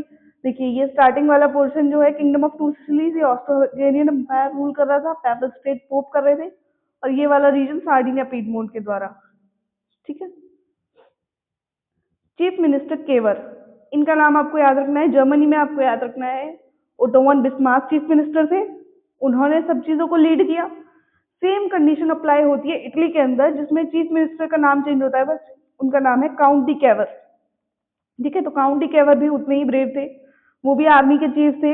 उन्होंने भी ऐसे ही साथ दिया, मूवमेंट को लीड किया, लीडर बने वो भी उस मूवमेंट के, उस वॉर के जो इटली को यूनिफाई करने के लिए हो रही थी। और वो ना कि एक रिवॉल्यूशन, ना ही एक रिवॉल्यूशनरी थे, न ही डेमोक्रेट थे। यानी कि वो तो केवल मोनार्कियल रिजाइम से आते थे ना, वो तो अपने रूलर की बात मान रहे हैं और उसी के लिए काम कर रहे हैं। तो ही वॉज लॉयल पर्सन। और जो इटली को यूनिफाई करने के लिए उन्होंने सबसे अच्छा काम किया, जिसके लीडर वो रहे जिस मूवमेंट के, बेसिकली इसलिए उनको याद किया जाता है। तो like many other wealthy and educated members of the Italian elite, he spoke French much better than he did Italian. जैसे कि बहुत ज्यादा इटालियन, ज्यादातर जो इटालियन में एलीट लोग थे इटली के अंदर, है ना, रिच क्लासेस थी, वो फ्रेंच ज्यादा अच्छी बोलती थी इटालियन से। तो ऐसे ही काउंट डी केवर भी फ्रेंच इटालियन से ज्यादा अच्छी बोल लेते थे। तो उन्होंने एक टैक्टफुल डिप्लोमेटिक अलायंस बनाया फ्रेंच के साथ। यानी कि केवर ने डिप्लोमेटिक टॉक्स किए फ्रांस के साथ, क्योंकि उनको फ्रेंच बहुत अच्छी आती थी। तो ऐसा डिप्लोमेटिक अलायंस उन्होंने क्रिएट किया जिससे वो जीत पाए उन ऑस्ट्रियन फोर्सेस को हराने में 1859 में। तो इसलिए उनका एक मेजर आप रोल मान सकते हो काउंट डी केवर का, कि ऑस्ट्रियन फोर्सेस को 1859 में हराने के लिए, और उस पोर्शन को, जो ऑस्ट्रियन हैब्सबर्ग वाला पोर्शन था नॉर्थ का, 1859 में जोड़ा गया वॉर के थ्रू। सार्डिनिया पीडमोंट ने वॉर की थी, और इसमें पूरा मेन काम किया केवर ने, फ्रांस के साथ अलायंस सेटअप करके, फ्रांस का साथ लेके। ठीक है, फ्रांस के साथ मिलके सार्डिनिया पीडमोंट ने ऑस्ट्रियन फोर्सेस को 1859 में हराया। उसके अलावा रेगुलर ट्रूप्स के अलावा बहुत ज्यादा इन्होंने आर्म्ड वॉलंटियर्स की एक आर्मी क्रिएट की। ठीक है, जिसके उस आर्मी के लीडर थे गिuseppe गरीबल्दी। उनका इसमें बहुत बड़ा योगदान आपको देखने को मिलता है। चीफ मिनिस्टर केवर ने क्या किया, काफी सारे आर्म्ड वॉलंटियर्स की आर्मी क्रिएट की। ठीक है, जो खुद से आर्मी में आकर अपने देश को यूनिफाई करने के लिए स्ट्रगल करना चाहते हैं, और वो सैक्रिफाइस करने के लिए रेडी है ना वॉर में जाने के लिए। और उनका लीडर बनाया गिuseppe गरीबल्दी को। अब गरीबल्दी कैसा पर्सन था जिसको इन सब चीजों के बारे में ज्यादा नॉलेज नहीं थी। He was from the peasant class, है ना। तो पीजेंट मासेस को गरीबल्दी ने बहुत इकट्ठा किया, उसका उनका लीडर बना। लास्ट में उसको पता चलता है कि जिस इटालिया के लिए वो लोग डिमांड कर रहे थे, गरीबल्दी के अंदर बहुत सारी फोर्सेस ने इटली को यूनिफाई करने के लिए सैक्रिफाइसेस दिए, वॉर्स लड़ी, बहुत मेहनत की। बट लास्ट में उन लोग को ये पता ही नहीं था कि हम इटालिया को क्रिएट कर रहे हैं। उनके लिए इटालिया मतलब विक्टर इमैनुअल की वाइफ। वो लोग ऐसे मानते थे कि this is not Italia, it is L'Italia, और ये उनकी वाइफ का नेम है ना। तो उनको ये नहीं पता था कि हम कर क्या रहे हैं। But eventually they were fighting for Italy. जब लोग नारे लगाते थे इटालिया के, उनको समझ में ही नहीं आता था, बट वो लड़े जा रहे हैं। ठीक है, तो पीजेंट मासेस को इकट्ठा करने में गिuseppe गरीबल्दी का बहुत बड़ा रोल था, और इसको यहाँ पर लाने के लिए काउंट डी केवर को याद किया जाता है। 1860 में साउथ इटली में किंगडम ऑफ टू सिसिलीज और साउथ इटली दोनों को जोड़ा गया, और इन दोनों पर विजय पाई गई। ठीक है, लोकल पीजेंट्स के थ्रू यहाँ पर स्पेनिश रूलर्स को भगा दिया गया। 1861 में फाइनली इटली बन जाता है, विक्टर इमैनुअल सेकंड को राजा बनाया जाता है। हालांकि जो ज्यादातर इटालियन पॉपुलेशन होती है, जिनमें इलिटरेसी बहुत ज्यादा थी, तो उनको ये चीज पता ही नहीं थी कि लिबरल नेशनलिस्ट आइडियोलॉजी क्या होती है। तो मेनली जो इलिटरेट पॉपुलेशन थी उसको बस ये समझ में आया कि इटालिया मतलब ला इटालिया है, वो विक्टर इमैनुअल की वाइफ है। एक्चुअल में क्या हो रहा था, प्रोक्लेमेशन ऑफ इटली, इटली बन रहा था उनका, इटालिया फॉर्म हो रहा था। ठीक है, तो ये हमारी इटली की स्टोरी है शॉर्ट सी। इसमें आपको याद रखना है पहले इटली का फॉर्मेशन हुआ फिर जर्मनी का हुआ, तो दोनों को मिक्स नहीं करना और दोनों के ईयर्स याद रखने हैं, ज्यादा नहीं है, थोड़े से ही है। तो 1861 इटली बना, 10 ईयर्स बाद जर्मनी बना, ये आप याद रखिएगा। नेक्स्ट हमें पढ़ना है ब्रिटेन का केस। जो आज के टाइम में आप देखते हो यूनाइटेड किंगडम ऑफ ब्रिटेन है, ग्रेट ब्रिटेन जिसको हम बोलते हैं, है ना। इंग्लैंड को काफी सारे लोग ब्रिटेन और इंग्लैंड को एक ही समझते हैं, हालांकि यूनाइटेड किंगडम के अंदर इंग्लैंड एक कंट्री आता है। तो ये चीजें ब्रिटेन के फॉर्मेशन से ही स्टार्ट हो गई थी। ठीक है, और यही अब हम स्टोरी समझेंगे कि ब्रिटेन कैसे बना, वो ब्रिटेन कैसे बना जिसने हमारे ऊपर रूल किया। ठीक है, the model of nation state is great Britain. In Britain, the formation of nation state was not the result of sudden upheaval or revolution. It was the result of long drawn out process. हमें देखने को मिला कि देखिए, अब title भी ऐसा ही है, the strange case of Britain, आपके एनसीईआरटी में लिखा है कि ब्रिटेन का केस ही हमें सबसे अलग देखने को मिलता है वर्ल्ड के अंदर, और ब्रिटेन आज तक अपने इस पैटर्न को फॉलो किए हुए है। जो उसने स्टार्टिंग से अभी तक, आप ब्रिटेन को किस लिए जानते हैं, डिवाइड एंड रूल की पॉलिसी के लिए, और ब्रिटेन ने अपने फॉर्मेशन से ही ये चीज स्टार्ट कर रखी है, उसका formation he divide and rule करके हुआ है, तो वही चीज अब हम यहाँ समझेंगे। 18th सेंचुरी से पहले कोई ब्रिटिश नेशन एग्जिस्ट ही नहीं करता था। जो मेन आइडेंटिटीज उस एरिया में रहती थी, जिसको ब्रिटिश आइल्स बोला जाता था, वहां पे 3-4 मेन आइडेंटिटीज रहती थी। ठीक है, एथनिक आइडेंटिटीज मतलब अलग अलग कल्चर के लोग रहते थे।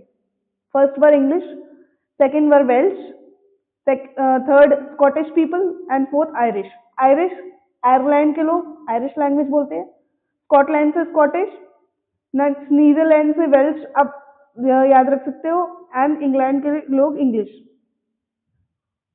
ठीक है, तो 4 मेन एथनिक आइडेंटिटीज ब्रिटेन के अंदर रहती थी। ये जितनी भी एथनिक आइडेंटिटीज थी, इनका सबका खुद का अलग कल्चर, खुद के पॉलिटिकल ट्रेडिशंस होते थे। तो मतलब कुछ भी ऐसे यूनाइटेड वाला कुछ था ही नहीं कि ये सारे लोग एक साथ आ जाएंगे और एक कंट्री बन जाएंगे बड़ी। ठीक है, लेकिन जैसे जैसे इंग्लिश नेशन पावर में बढ़ता चला गया, वेल्थ में बढ़ और इम्पोर्टेंस बढ़ी इंग्लिश की, इंग्लिश बोलने वाले लोगों की, तो उसने अपना इन्फ्लुएंस एक्सटेंड करना स्टार्ट किया आइलैंड के अदर नेशंस पर। यानी जो इंग्लिश नेशन था, इंग्लैंड का जो नेशन था मेनली, उसने अपना इम्फेसिस स्टार्ट किया लोगों पर, अपना इम्पैक्ट डालना बाकी जो नेशंस थे, और उन सबको अपने अंडर ले लिया। वही हम देखेंगे कैसे। तो 1688 में एक प्रोट्रैक्टेड कॉन्फ्लिक्ट होता है इंग्लैंड के अंदर ही, जिससे मोनार्की से पावर छीनकर, इंग्लैंड के अंदर जो मोनार्की थी, राजा का सिस्टम था, उससे पावर छीनकर इंग्लिश पार्लियामेंट पावर में आती है। ठीक है, और ये इंग्लिश पार्लियामेंट ही आगे चलकर, पार्लियामेंट मतलब वोट देकर लोग इंग्लैंड के अंदर अब पावर में आ रहे हैं और वही रूल्स बना रहे हैं इंग्लैंड के लिए। तो अब यही जो इंग्लिश पार्लियामेंट है आगे चलकर एक नेशन स्टेट का फॉर्मेशन करेंगी, जिसका सेंटर होगा इंग्लैंड, और यही नेशन स्टेट फॉर्म करेंगे इंग्लिश पार्लियामेंट के ही लोग। 1707 में हमें देखने को मिलता है कि इंग्लैंड और स्कॉटलैंड के बीच में एक ट्रीटी साइन होती है। इस ट्रीटी का नाम है द एक्ट ऑफ यूनियन 1707। ये ट्रीटी इंग्लैंड और स्कॉटलैंड के बीच में होती है, जिससे फॉर्म होता है हमारा United Kingdom of Great Britain. तो अगर आपसे पूछा जाए एमसीक्यू में कि फॉर्मेशन कब हुआ, when did the United Kingdom of Great Britain form, आप लिखोगे through the act of union 1707, जैसा भी ऑप्शन होगा उसके हिसाब से। ठीक है, अभी United Kingdom of Great Britain बना है। ठीक है, in effect England was able to impose its influence over the Scotland. हमें देखने को क्या मिला कि ब्रिटिश पार्लियामेंट, अब आप इस सिचुएशन को समझिए कि ये चीजें क्यों हुई, ये दोनों का पैक्ट क्या साइन हुआ। इंग्लैंड और स्कॉटलैंड ने मिलकर एक ट्रीटी साइन की और उसका नाम रख दिया, दोनों ने अपने एरिया को मिलाकर United Kingdom of Great Britain घोषित कर दिया एक्ट ऑफ यूनियन के। अब हम दोनों एक साथ हैं। ठीक है, अब ये पूरा एक रीजन है। ठीक है, जिसके अंदर इंग्लैंड अपना इन्फ्लुएंस इम्पोज कर रहा है स्कॉटलैंड के ऊपर। इंग्लैंड अपना कल्चर, इंग्लैंड अपनी आइडेंटिटी, और स्कॉटलैंड के कल्चर को दबाते हुए आगे निकाल रहा है। ठीक है, अपनी ही ग्रोथ पर ध्यान दे रहा है, ब्रिटिश आइडेंटिटी को प्रमोट कर रहा है। तो इसकी वजह से स्कॉटलैंड का जो कल्चर है, स्कॉटलैंड के पॉलिटिकल इंस्टीट्यूशंस हैं, उनके जो आइडियाज हैं, ओपिनियंस हैं, वो सारे ही सारे सप्रेस किए जा रहे हैं बाय द ब्रिटिश मेंबर्स, जो कि इंग्लिश बोलते हैं, है ना, इंग्लिश मेंबर्स है ब्रिटिश पार्लियामेंट के। अब ये प्रॉब्लम हमें देखने को मिली, और ये आगे चलकर वेल्श और आयरिश पीपल को भी इसी तरीके से अपने अंडर में लेगा। स्कॉटलैंड में मेन रीजन क्या था कि इंग्लैंड अपनी पावर क्लेम कर पाया और स्कॉटलैंड को मना पाया इस ट्रीटी के लिए। तो बेसिकली जो ब्रिटेन की पॉलिसी थी वो ये थी कि स्कॉटलैंड के अंदर, और हमें ये आगे चल के देखने को मिलेगा, आयरलैंड के अंदर भी एक सिमिलर फेट हुई स्कॉटलैंड जैसी ही। तो हम आयरलैंड की कंडीशन से समझते हैं कि स्कॉटलैंड में क्या हुआ था। आयरलैंड के अंदर मेनली क्रिश्चियंस रहते थे। अब जैसे हमारे यहाँ भी बहुत सारी जातियां होती हैं एक धर्म के अंदर, वैसे ही क्रिश्चियनिटी में मेन दो जाति आप कास्ट समझ सकते हो, कैथोलिक्स और प्रोटेस्टेंट, दो ग्रुप हुआ करते थे। ठीक है, दोनों ही क्रिश्चियन है लेकिन थोड़ी थोड़ी आइडियोलॉजीज डिफरेंट है। तो there were Catholics and there were Protestants. Catholics होते थे थोड़े ऑर्थोडॉक्स टाइप के, ठीक है, या आप ऐसे समझ लो कि उनका थोड़ा सा पुराना कल्चर ट्रेडिशन को ही कंजर्व करके रखना, ट्रेडिशनल लोग थे, ठीक है, जो वर्ड टू वर्ड बाइबल को मानना ये प्रेफर करते थे। Protestants were somewhat modern in approach, outlook में वो साइंस और रीजन को भी थोड़ा सा इंपॉर्टेंस देते थे। तो प्रोटेस्टेंट वो थे जो डॉगमेटिक, यानी कि वर्ड टू वर्ड बाइबल जो कह रहा है बस उसको ऐसे ही कॉपी कर दो, उस पर सोचो नहीं, उसकी थिंकिंग मतलब वो सारी चीजें नहीं बात करती थी। तो प्रोटेस्टेंट्स वर समवट मॉडर्न, ठीक है। इन दोनों के बीच में कॉन्फ्लिक्ट चल रहा है क्योंकि दोनों ही धर्म से रिलेटेड जितनी भी जाती है आपस में कॉन्फ्लिक्ट होता ही है दोनों के बीच में। तो इन दोनों के बीच में उस कंट्री के अंदर, आयरलैंड के अंदर चल रहा था कॉन्फ्लिक्ट। अब इस कॉन्फ्लिक्ट का फायदा उठाया ब्रिटेन ने। ब्रिटेन ने यहाँ पे जो प्रोटेस्टेंट फोर्सेस हैं, ब्रिटेन ने प्रोटेस्टेंट फोर्सेस को सपोर्ट किया, जैसे कि उसने स्कॉटलैंड में किया था। स्कॉटिश हाईलैंड्स में भी हमको देखने को मिला कि जैसे ही उसके साथ ब्रिटेन आया तो वहां पर जितने भी कैथोलिक क्लैंस थे, यानी कैथोलिक लोग थे, उनके जितने भी पूर्वज थे, वंशज थे, वो जितनी भी फैमिली थी, तो कैथोलिक लोगों को बहुत ज्यादा सफर करना पड़ा, उनका रिप्रेशन किया जाता था। और अपनी इंडिपेंडेंस वो लोग जब भी कोशिश करते थे खुद को इंडिपेंडेंस साबित करने की, है ना, अपनी पावर इन्फ्लुएंस करने की, तो उनको दबाया गया वहां पर। जब से ब्रिटेन और स्कॉटलैंड साथ आए, है ना, इंग्लैंड और स्कॉटलैंड, और पहले ये पॉलिसी स्कॉटलैंड में भी ट्राई की, और आयरलैंड में तो मेन मकसद ही ये था आयरलैंड को जोड़ने का कि ब्रिटेन ने एक पॉलिसी पुट फॉरवर्ड रखी टुवर्ड्स द प्रोटेस्टेंट्स। ब्रिटेन ने क्या, प्रोटेस्टेंट्स की डिमांड ये थी कि अगर वो आयरलैंड को ब्रिटेन के साथ मिलवा देते हैं तो कैथोलिक्स आयरलैंड से खत्म हो जाने चाहिए। उन्हें बस कैथोलिक्स से दुश्मनी है, तो कैथोलिक्स का इन्फ्लुएंस नहीं रहना चाहिए, प्रोटेस्टेंट्स की ही बात मानी जाएगी, प्रोटेस्टेंट्स ही गवर्नमेंट में आएंगे।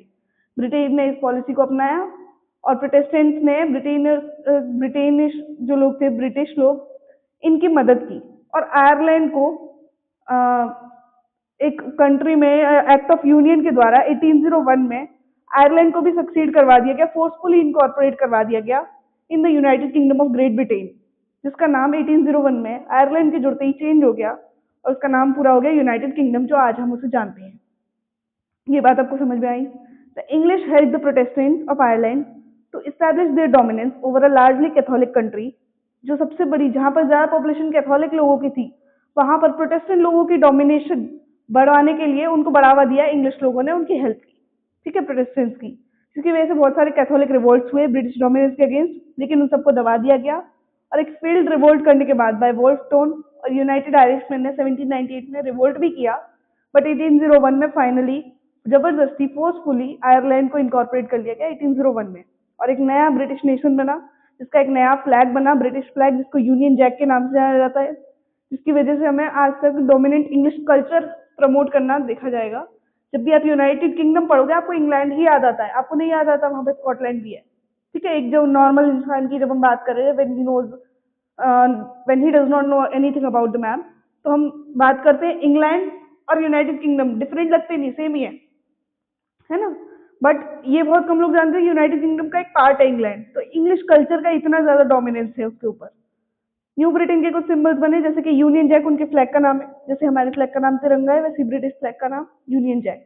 उनका नेशनल एंथम हो गया, नया बनाया उन्होंने, God save our noble king. English language promote कर दी गई एक्टिवली, और जो ओल्डर नेशंस थे, जो पुराने नेशंस थे, यानी कि जो स्कॉटलैंड था, आयरलैंड था, वेल्श नेशन थे, उन सभी लोग एक सबऑर्डिनेट पार्टनर की तरह इस यूनियन में आज तक जुड़े हुए हैं। ऐसे फॉर्म हुआ हमारा Britain. This was the strange grace of Britain, जो आपको ऐसा ज्यादातर किसी कंट्री के फॉर्मेशन में ऐसा नहीं देखने को मिलता। हमारा टॉपिक है विजुअलाइजिंग द नेशन। अब हम चैप्टर के एंड पर आ गए हैं और लास्ट में जो हमारे लास्ट के दो टॉपिक्स हैं ये आपको बताएंगे कि इतना जो हमने स्टोरी समझी, इतना जो रिवॉल्यूशन हुआ, नेशनलिज्म की फीलिंग इमर्ज हुई और धीरे धीरे अलग अलग कंट्री, नेशन, स्टेट बनते जा रहे हैं। तो ऐसे में नेशन को किस फॉर्म में विजुअलाइज किया गया कि नेशनलिज्म में लोग नेशन को कैसे आइडेंटिफाई कर रहे हैं, पहचान कैसे रहे, नेशन की तरफ जुड़ कैसे रहे। तो एक बहुत इंपॉर्टेंट पॉलिसी इसमें काम आई नेशन को विजुअलाइज करने की, कि पिक्चर फॉर्म में एक नेशन को दिखाया गया, एक एलिगरी के फॉर्म में। एलिगरी मतलब एक ह्यूमन फॉर्म में देश को दिखाया जाना ना, उसकी पिक्चर्स बनाना, उसके गीत गाना, उसके पोस्टर्स लगवा दिए गए एक पिक्चर के, उसको नाम दे दिया गया कि हमारे देश की पिक्चर है, ये हमारा देश है। ठीक है, जैसे हमारे यहाँ भारत माता की पिक्चर है। हमने क्या किया, अपने देश को मदरहुड से कनेक्ट कर कर एक फीमेल इमेज को अपने नेशन की तरह, एक फीमेल एलिगरी को एक नेशन की तरह रिप्रेजेंट किया, हर बुक के अंदर, हर सॉन्ग के अंदर, हर एक मैगजीन में, जिससे कि वो इमेज इंडिया के जो भी लोग हैं उनमें नेशनलिस्ट सेंटिमेंट्स जगाने में सबसे ज्यादा हेल्पफुल रही। है ना, हमें देखने को मिला कि हम इंडिया को आइडेंटिफाई करते हैं आज भी भारत माता के साथ। हमें कहीं भी भारत माता की जो पेंटिंग दिखेगी, हमें समझ में आएगा ये हम है ना, ये हमारा देश है। वैसे हम रिलेट करते हैं ना, वैसे ही यूरोप में भी ये टेक्निक अपनाई। Artist in the 18 and 19 century found a way out by personifying a nation. उन्हें एक तरीका मिला आर्टिस्ट को कि उनको एक नेशन को पर्सोनिफाई करने से क्या क्या बेनिफिट्स होंगे। उन्होंने नेशन को पर्सोनिफाई करना स्टार्ट किया, है ना, एक पर्सन की इमेज देना स्टार्ट किया। उन्होंने रिप्रेजेंट किया एक कंट्री को as a it were a person, जैसे कि वो एक देश, एक इंसान हो, ऐसे पोर्ट्रे करना स्टार्ट किया। और उन्होंने फीमेल फिगर्स को ज्यादा से ज्यादा यूज किया, जिससे एक तो विमेन एम्पावरमेंट भी होगा, दूसरा रिस्पेक्ट फॉर द नेशन भी दिखाई जाएगी। फीमेल फॉर्म जो चूज किया जाता था नेशन को पर्सोनिफाई करने के लिए, वो किसी रियल लाइफ की वुमेन को कोई आइडेंटिटी नहीं थी, उसकी कोई इमेज नहीं थी, कि किसी रियल वुमेन का पिक्चर नहीं था, बेसिकली ये कहना चाहता है। Rather it sought to give the abstract idea of nation a concrete form. Mainly एक फीमेल इमेज एक देश को देने का मतलब ये था कि जो आपका एब्स्ट्रैक्ट आइडिया है, जो आइडिया अभी तक आपके दिमाग में है कि हम सब एक देश के वासी हैं, हमारा ये देश है ना। अब आप पूरा देश तो देख नहीं सकते हो ना, कि आप ट्रैवल करने जाओगे कि मेरे देश की बाउंड्रीज कहाँ से कहाँ तक है, आपको केवल मैप में दिखाई देता है और कोई आइडेंटिटी नहीं है आपके पास। तो उस एब्स्ट्रैक्ट आइडिया को जो आपके दिमाग में चल रहा था, उसको एक कॉन्क्रीट फॉर्म देने के लिए इस फीमेल एलिगरी वाले कॉन्सेप्ट का यूज किया गया। इसके लिए फीमेल फिगर नेशन का एक एलिगरी बन गया, यानी कि एक प्रतिबिंब जिसको आप बोलते हो, प्रतिबिंब बन गया, एक सिंबल बन गया नेशन का, वो फीमेल फिगर। फ्रेंच रिवॉल्यूशन के दौरान आर्टिस्ट ने फीमेल फिगर का यूज किया लिबर्टी जैसे आइडियाज को, जस्टिस को, रिपब्लिक को दिखाने के लिए। हमने देखा था स्टैचू ऑफ लिबर्टी आपके चैप्टर के स्टार्टिंग में ही है, स्टैचू ऑफ लिबर्टी में भी तो एक फीमेल ही है ना, और वो लिबर्टी को शो कर रही है। These ideas were represented through specific objects of change. ये जो अलग अलग आइडियाज थे, जस्टिस का, रिपब्लिक का, लिबर्टी का, फ्रीडम का, ये सारे आइडियाज अलग अलग सिंबल और ऑब्जेक्ट्स के थ्रू रिप्रेजेंट किए जा रहे थे। जैसे कि हमें लिबर्टी के आइडियाज देखने को मिलते हैं रेड कैप में, है ना, ब्रोकन चेन, ये सब आपने लास्ट में भी पढ़ा होगा। ब्रोकन चेन मतलब क्या होता है कि आपको फ्रीडम मिला है, आपको लिबर्टी मिली है, टूटी हुई जंजीरें। ठीक है, जस्टिस हम शो करते हैं एक ब्लाइंड फोल्ड वुमेन के थ्रू। हमारे यहाँ कानून की देवी है, वो भी ब्लाइंड फोल्ड थी, अभी तो उनकी ब्लाइंड फोल्ड खोल दिया गया है, अब तो हमारी कानून की देवी के ऊपर पट्टी नहीं बंधी हुई है, बट जस्टिस का सिंबल बनाया जाता था, जिससे प्रूव किया है इक्वालिटी बिफोर लॉ है ना, लॉ सबके लिए सेम है। जो वेइंग स्केल्स ले कैरी करके हुई है, तो ये सारे सिंबल्स हैं जो अलग अलग आइडियाज को एक कॉन्क्रीट फॉर्म, एक पहचान देने के लिए बनाए गए। ऐसी फीमेल एलिगरीज इन्वेंट की गई 19th सेंचुरी में आर्टिस्ट के द्वारा अलग अलग नेशंस को रिप्रेजेंट करने के लिए। अगर हम फ्रांस में देखें तो फ्रांस की फीमेल एलिगरी को हम बोलते हैं मैरियाने। ठीक है, मैरियाने के स्टैम्प बहुत ज्यादा लॉन्च किए गए। क्रिश्चियन नेम है, फ्रांस में क्रिश्चियन कल्चर पॉपुलर है इसलिए क्रिश्चियन नेम। हमारे यहाँ हिंदू कल्चर पॉपुलर है, हिंदू नेम है हमारे यहाँ। ठीक है, तो जो पीपल के नेशन को, फ्रांस लोगों को आइडेंटिफाई करने के लिए मैरियाने नाम की एक फ्रांस में एलिगरी को बनाया गया। उनके कैरेक्टरिस्टिक्स लिबर्टी के कैरेक्टरिस्टिक्स से बनाए गए। रिपब्लिक से, यानी मैरियाने ने रेड कैप पहनी हुई होती है, ट्राई कलर के उनके क्लोथ्स होते हैं, उन्हें कॉकेट लगाया होता है। तो ये सारे सिंबल है उसके देश के, जो सब सिंबल्स को इनकॉर्पोरेट कर दिया गया है उस पिक्चर के आसपास, जिससे उसको रिलेट किया जा सके कि ये हाँ, ये फ्रेंच इमेज है, ये फ्रांस नेशन का ही रिप्रेजेंटेशन है। मैरियाने के स्टैचूज पब्लिक स्क्वायर्स पर लगाए जाते थे, जिससे लोगों को याद रहे उनका जो नेशनल सिंबल है यूनिटी का, है ना, उनको आइडेंटिफाई करवाया जाए उसके साथ। मैरियाने की इमेज कॉइन्स पर, स्टैम्प्स पर हमको देखने को मिलती है। वैसे ही जर्मन नेशन की जो एलिगरी थी वो थी जर्मेनिया। विजुअल रिप्रेजेंटेशन में जर्मेनिया जो जर्मनी को रिप्रेजेंट करती थी वो बहुत ही ब्रेव देखने को मिलेगी आपको, अगर आप मैरियाने से कंपेयर करें।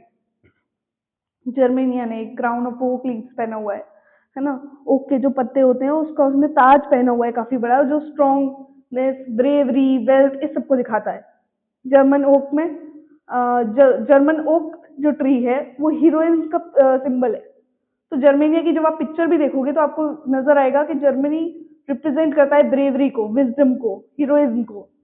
अगर हम देखेंगे, देखिए ये पिक्चर एक तो जर्मेनिया की है और ये पिक्चर जर्मेनिया की है। जर्मेनिया दोनों ही पिक्चर में फियरलेस खड़ी हुई है, स्वॉर्ड हाथ में लेकर, मतलब she is always ready to fight. ये जर्मनी का मोटो है, ये सिंबल यहाँ पे देखने को मिलता है कि अगर कोई भी हमारे देश की तरफ आएगा हम फाइट करेंगे, जर्मनी फाइट कर लेगा। ये उनका क्राउन ऑफ ओक लीव्स, उन्होंने ताज पहना हुआ है ओक लीव्स का, जर्मन नेशन का फ्लैग है उनके पीछे।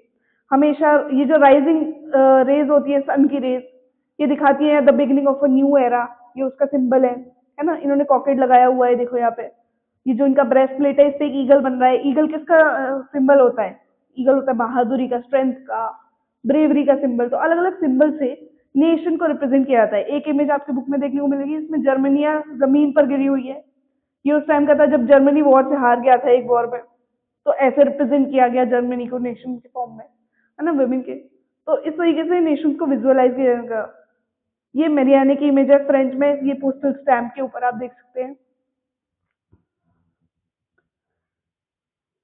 अब हमारा इस चैप्टर का लास्ट टॉपिक हमें देखने को मिलता है नेशनलिज्म एंड इंपीरियलिज्म।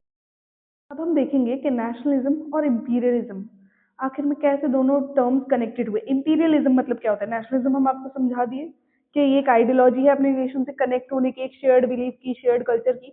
वहीं इंपीरियलिज्म इसके बिल्कुल अपोजिट एक आइडियोलॉजी है अपने रिलीजन को, अपने नेशन को सुप्रीम मानने की, है ना, और अपने नेशन के अंदर दूसरी कॉलोनीज बनाने की।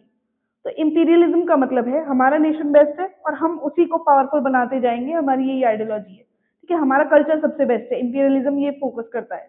और इंपीरियलिज्म का एक मेन एस्पेक्ट है कॉलोनाइजेशन, कि आप जब इंपीरियलिज्म की तरफ जाते हो तो आप कॉलोनाइजेशन करते हो, ज्यादा से ज्यादा स्टेट को, ज्यादा से ज्यादा कंट्रीज को अपने अंडर में लेना स्टार्ट करते हो, अपनी कॉलोनीज फॉर्म करना आप स्टार्ट कर देते हो। तो ये दोनों अलग अलग कॉन्सेप्ट हैं, बट इन दोनों के बीच में रिलेशन क्या देखने को मिला? Last quarter of 19th century में नेशनलिज्म अपने जो आइडियलिस्टिक लिबरल डेमोक्रेटिक सेंटिमेंट थे इसके, वो खो चुका था। यानी कि जो लिबरल आइडियाज थे, जो आइडियल आइडियाज थे, एक आइडियल देश कैसा होना चाहिए, डेमोक्रेटिक सेंटिमेंट के हमारे देश में डेमोक्रेसी होगी, उसको हम और इंक्रीज करेंगे। तो 19th सेंचुरी खत्म होते होते ये सब चीजें लिमिटेड एंड्स तक आ गई, बहुत ही कम हो गई। ठीक है, इस सब की अपील बहुत कम हो गई। इस पीरियड के दौरान जो नेशनलिस्ट ग्रुप्स थे ये ज्यादातर इंटॉलरेंट हो गए थे एक दूसरे की तरफ और हमेशा रेडी टू वॉर रहते थे। कि जो नेशनलिस्ट ग्रुप अब अलग अलग नेशन स्टेट बन गए। अब धीरे धीरे क्या होता है, जब आप स्टेबल हो गए, फिर जो लोग पावर में आए, पावर एक ऐसी चीज है, पावर के साथ आपके पास ग्रीड आता है काफी ज्यादा, है ना। पावर से आपके पास एक ऐसा डिजायर आता है कि आपको और आगे जाना है ना, वहां पे रुकना नहीं है, पावर और बढ़ती ही जानी चाहिए। पावर इस तरीके की चीज होती है। तो जैसे जैसे सारे नेशन स्टेट्स अलग बने और उसके अंदर लिबरल लोग ही, डेमोक्रेटिक सेंटिमेंट को फॉलो करने वाले वही रिवॉल्यूशनरी अब पावर में आए। लेकिन धीरे धीरे जैसे उनकी पावर बढ़ती गई, अब उनका इंटेंट ही अलग हो गया, है ना। अब उनका मेन पर्सपेक्टिव था, उन नेशनलिस्ट ग्रुप का जो मेन मोटिव ये होता था कि हम बाकी देश से आगे कैसे बढ़े, है ना। बाकी देश से हमेशा लड़ाई करने के लिए तैयार रहते थे, एक दूसरे को बर्दाश्त नहीं कर सकते। अब एक टाइम पे वो सब अलग अलग होकर यूनिफाई होने की बात कर रहे थे, और अब एक टाइम ऐसा आ गया कि वो लोग एक दूसरे को बर्दाश्त नहीं कर सकते, they are intolerant of each other. ठीक है, जो मेजर यूरोपियन पावर्स थे, यूरोप के मेजर पावर्स जिन्होंने नेशनलिस्ट एस्पिरेशंस को, उन यूरोप के लोगों को, उनकी एस्पिरेशंस को मैनिपुलेट किया था एक टाइम पर, उस अब वो उसका यूज कर रहे थे अपने खुद के इंपीरियलिस्ट एम्स को बढ़ाने के लिए। यानी यूरोप के नेशंस भी अब खुद इंपीरियलिज्म की तरफ जा रहे थे, एक इंपीरियल पावर बनना चाहते थे, यानी सुप्रीम पावर बनना चाहते थे। यूरोप में सबसे अच्छी पावर हमें, ठीक है, सबसे बड़ा देश हमारा, है ना, हमारा कल्चर सबसे डोमिनेंट है और हम सब में फैल जाएंगे, हमारी पावर सब में फैलेगी। इसीलिए उनको वॉर के लिए हमेशा रेडी रहते हैं, वॉर करके जीत लेंगे, हमारा एरिया बढ़ जाएगा। ठीक है, तो खुद के इंपीरियलिस्ट एम्स को फर्दर आगे बढ़ाने के लिए वो इन नेशनलिस्ट एस्पिरेशंस का बस यूज कर रहे थे लोगों के। तो सबसे सीरियस सोर्स हमें नेशनलिस्ट इस तरह का जो एग्जाम्पल जो मेन हमको देखने को मिलता है 1871 के बाद बल्कान रीजन के ऊपर। बल्कान एक अलग ही स्टोरी है हमारे पास। बल्कान रीजन का केस सबसे डिफरेंट देखने को मिलता है। Balkan was a region, geographical and ethnic variation comprising modern day Romania, Bulgaria, Albania, Greece, Macedonia, Croatia, Bosnia Herzegovina, Slovenia, Serbia and Montenegro. इतने सारे नेम है, आपको याद नहीं करने, ठीक है। आपको कुछ मेन याद रख सकते हो, जैसे रोमेनिया था, बल्गेरिया था, अल्बेनिया था, ग्रीस था, ग्रीस हम पढ़ के आए हैं, ठीक है। तो ये क्या था, बल्कान एक बहुत बड़ा रीजन था जिसके अंदर ये छोटे छोटे देश बहुत सारे थे। अब क्योंकि ये सब लोग अलग हैं, देखो ग्रीस अलग होते हैं, बल्गेरियन अलग होते हैं, रोमेनियंस अलग होते हैं, तो इन सबका कल्चर भी डिफरेंट है ना। इन सबके लैंग्वेज डिफरेंट होगी, एथनिसिटी डिफरेंट है, और दूसरा इनकी जोग्राफिकल वेरिएशन भी बहुत है, अलग अलग एरिया में रहते हैं, तो वहाँ पे अलग अलग फीचर्स, अलग अलग रिसोर्सेज होंगे इनके पास, तो ग्रोथ भी अलग अलग होगी। तो इस पूरे एरिया को मिलाकर हम लोग बल्कान रीजन बोलते थे, ठीक है। तो these were the Balkan area. अब इन बल्कान एरिया में जो लोग जो मेन इनहेबिटेंट हुआ करते थे उनको बोला जाता था स्लैब, ठीक है। बल्कान्स का जो लार्जेस्ट पार्ट था, एक बड़ा पोर्शन इस बल्कान रीजन का, मेजर जो पोर्शन था वो ओटोमन एम्पायर के कंट्रोल में था। ओटोमन एम्पायर हम लास्ट डिस्कस कर चुके हैं अभी इसी में। तो ओटोमन एम्पायर के अंदर हमने देखा था कि ग्रीस भी रहा था एक टाइम पे, और ग्रीस इसी के अंदर आता है ना। बल्कान रीजन के अंदर ग्रीस भी आता है, और बल्कान रीजन भी ओटोमन एम्पायर के अंदर था और ग्रीस भी। तो अब ये देखो, आपको समझ में आएगा कि हिस्ट्री में सारी चीजें इंटरकनेक्टेड होती हैं, कुछ भी दूर दूर से नहीं दिया होता है, बहुत दूर दूर के नेशन नहीं, हम यूरोप की बात कर रहे हैं। तो बल्कान रीजन का बहुत मेजर पोर्शन ओटोमन एम्पायर के अंदर था, जिसमें ग्रीस भी आता था, ऐसे समझो, ठीक है। The spread of ideas of romantic nationalism, romantic nationalism के जो आइडियाज थे बल्कान के अंदर, उसके साथ साथ ओटोमन एम्पायर भी इंटीग्रेट हो गया साथ के साथ, उसकी वजह से ये जो रीजन था वो बहुत ही एक्सप्लोसिव हो गया। अब इसका मतलब क्या है, हमने समझा रोमांटिक नेशनलिज्म के जो आइडियाज होते हैं, मतलब कल्चर को प्रमोट करने के, लैंग्वेज के, है ना, कि हमारी लैंग्वेज मेन है, हम अपनी लैंग्वेज से जुड़े हुए हैं, हमारी एथनिसिटी सेम है, हमारे कल्चर में कोई वेरिएशन नहीं है, तो उससे आप जुड़े रहते हो अपने कल्चर से, फोक सॉन्ग्स के थ्रू, फोक डांसेस के थ्रू। तो बल्कान के अंदर एक तो रोमांटिक नेशनलिज्म आता जा रहा था, तो ये एक प्रॉब्लम थी सुपर पावर्स के लिए, क्योंकि सुपर पावर्स सभी के सभी चाहती थी कि बल्कान रीजन पर वो पावरफुल अपना पावर असर्ट करे, बल्कान रीजन में वॉर करके उसको कैप्चर करना चाहते थे। तो बल्कान रीजन सभी के लिए एक इम्पॉर्टेंट पावर था, क्योंकि वो एक बहुत बड़ा रीजन है। इस पूरे रीजन पे इंग्लैंड हो गया, फ्रांस हो गया, जर्मनी खुद भी, ये सारे नेशंस बल्कान रीजन पर अपना कंट्रोल स्टैब्लिश करना चाहते थे। तो हमें देखने को मिलता है काफ़ी सारी चीज़ें इसमें कि one by one it's European subject nationalities broke away from its control and declared independence. लेकिन धीरे धीरे क्या हुआ, क्योंकि हमने देखा ओटोमन एम्पायर का भी ब्रेक डाउन हुआ, है ना, उसमें भी डिसइंटीग्रेशन आया टाइम के साथ। ओटोमन एम्पायर टूट गया तो ये सारे यूनिट्स फ्री हो जाएंगे जो सब उसके अंडर में थे, और रोमांटिक नेशनलिज्म भी आया, मतलब सब लोग अपने अपने कल्चर के लिए नेशनलिज्म की फीलिंग ग्रो कर रहे हैं। हमने देखा ग्रीस भी आज़ाद हो गया 1832 में। ऐसे ही अलग अलग नेशंस अब डिस्टिंक्ट इंडिपेंडेंस लेने लगे, है ना, सब अपने आप में इंडिपेंडेंट हो गए। तो बल्कान लोगों ने, the Balkan people based their claims for independence और political rights on nationality and used history to prove that they had once been independent but had subsequently been subjugated by foreign powers। Balkan region में जो लोग रहते थे उनका कहना ये था कि उनके ऊपर सारी पावर्स कवर तो करना चाहती हैं, अपना कंट्रोल बनाना चाहती हैं, बट बल्कान क्यों इंडिपेंडेंट हुए? भाई उन्होंने भी तो अपना क्लेम लिया होगा इंडिपेंडेंस के लिए, कि हमें इसलिए इंडिपेंडेंट होना है कि हम स्टार्टिंग से सभी इंडिपेंडेंट थे एक टाइम पर, है ना, हमारे खुद के पॉलिटिकल राइट्स हमें अपनी नेशनैलिटी के बेस पर चाहिए। हम इस देश के वासी हैं, हम ग्रीक लोग हैं, तो हमारा कंट्री होगा ग्रीस, और हमें इंडिपेंडेंस चाहिए क्योंकि हम वंस अपॉन अ टाइम हम इंडिपेंडेंट थे, बट हम ओटोमन एम्पायर के अंदर आ गए और फॉरेन पावर्स ने हमको टाइम टू टाइम सब्जुगेट किया है, हमारे ऊपर सप्रेस किया है। Hence, the rebellious nationalities in the Balkans thought of their struggle as attempts to win back their long lost independence। इसलिए जो बल्कान रीजन की जो रेबेलियस नेशनैलिटीज थी, जो रेबेल कर रहे थे बल्कान रीजन के अंदर आज़ाद होने का, वो अपना लॉन्ग लॉस्ट इंडिपेंडेंस अचीव करना चाहते थे। As the different Slavic nations struggled to define their identity and independence, the Balkan area became an area of intense conflict।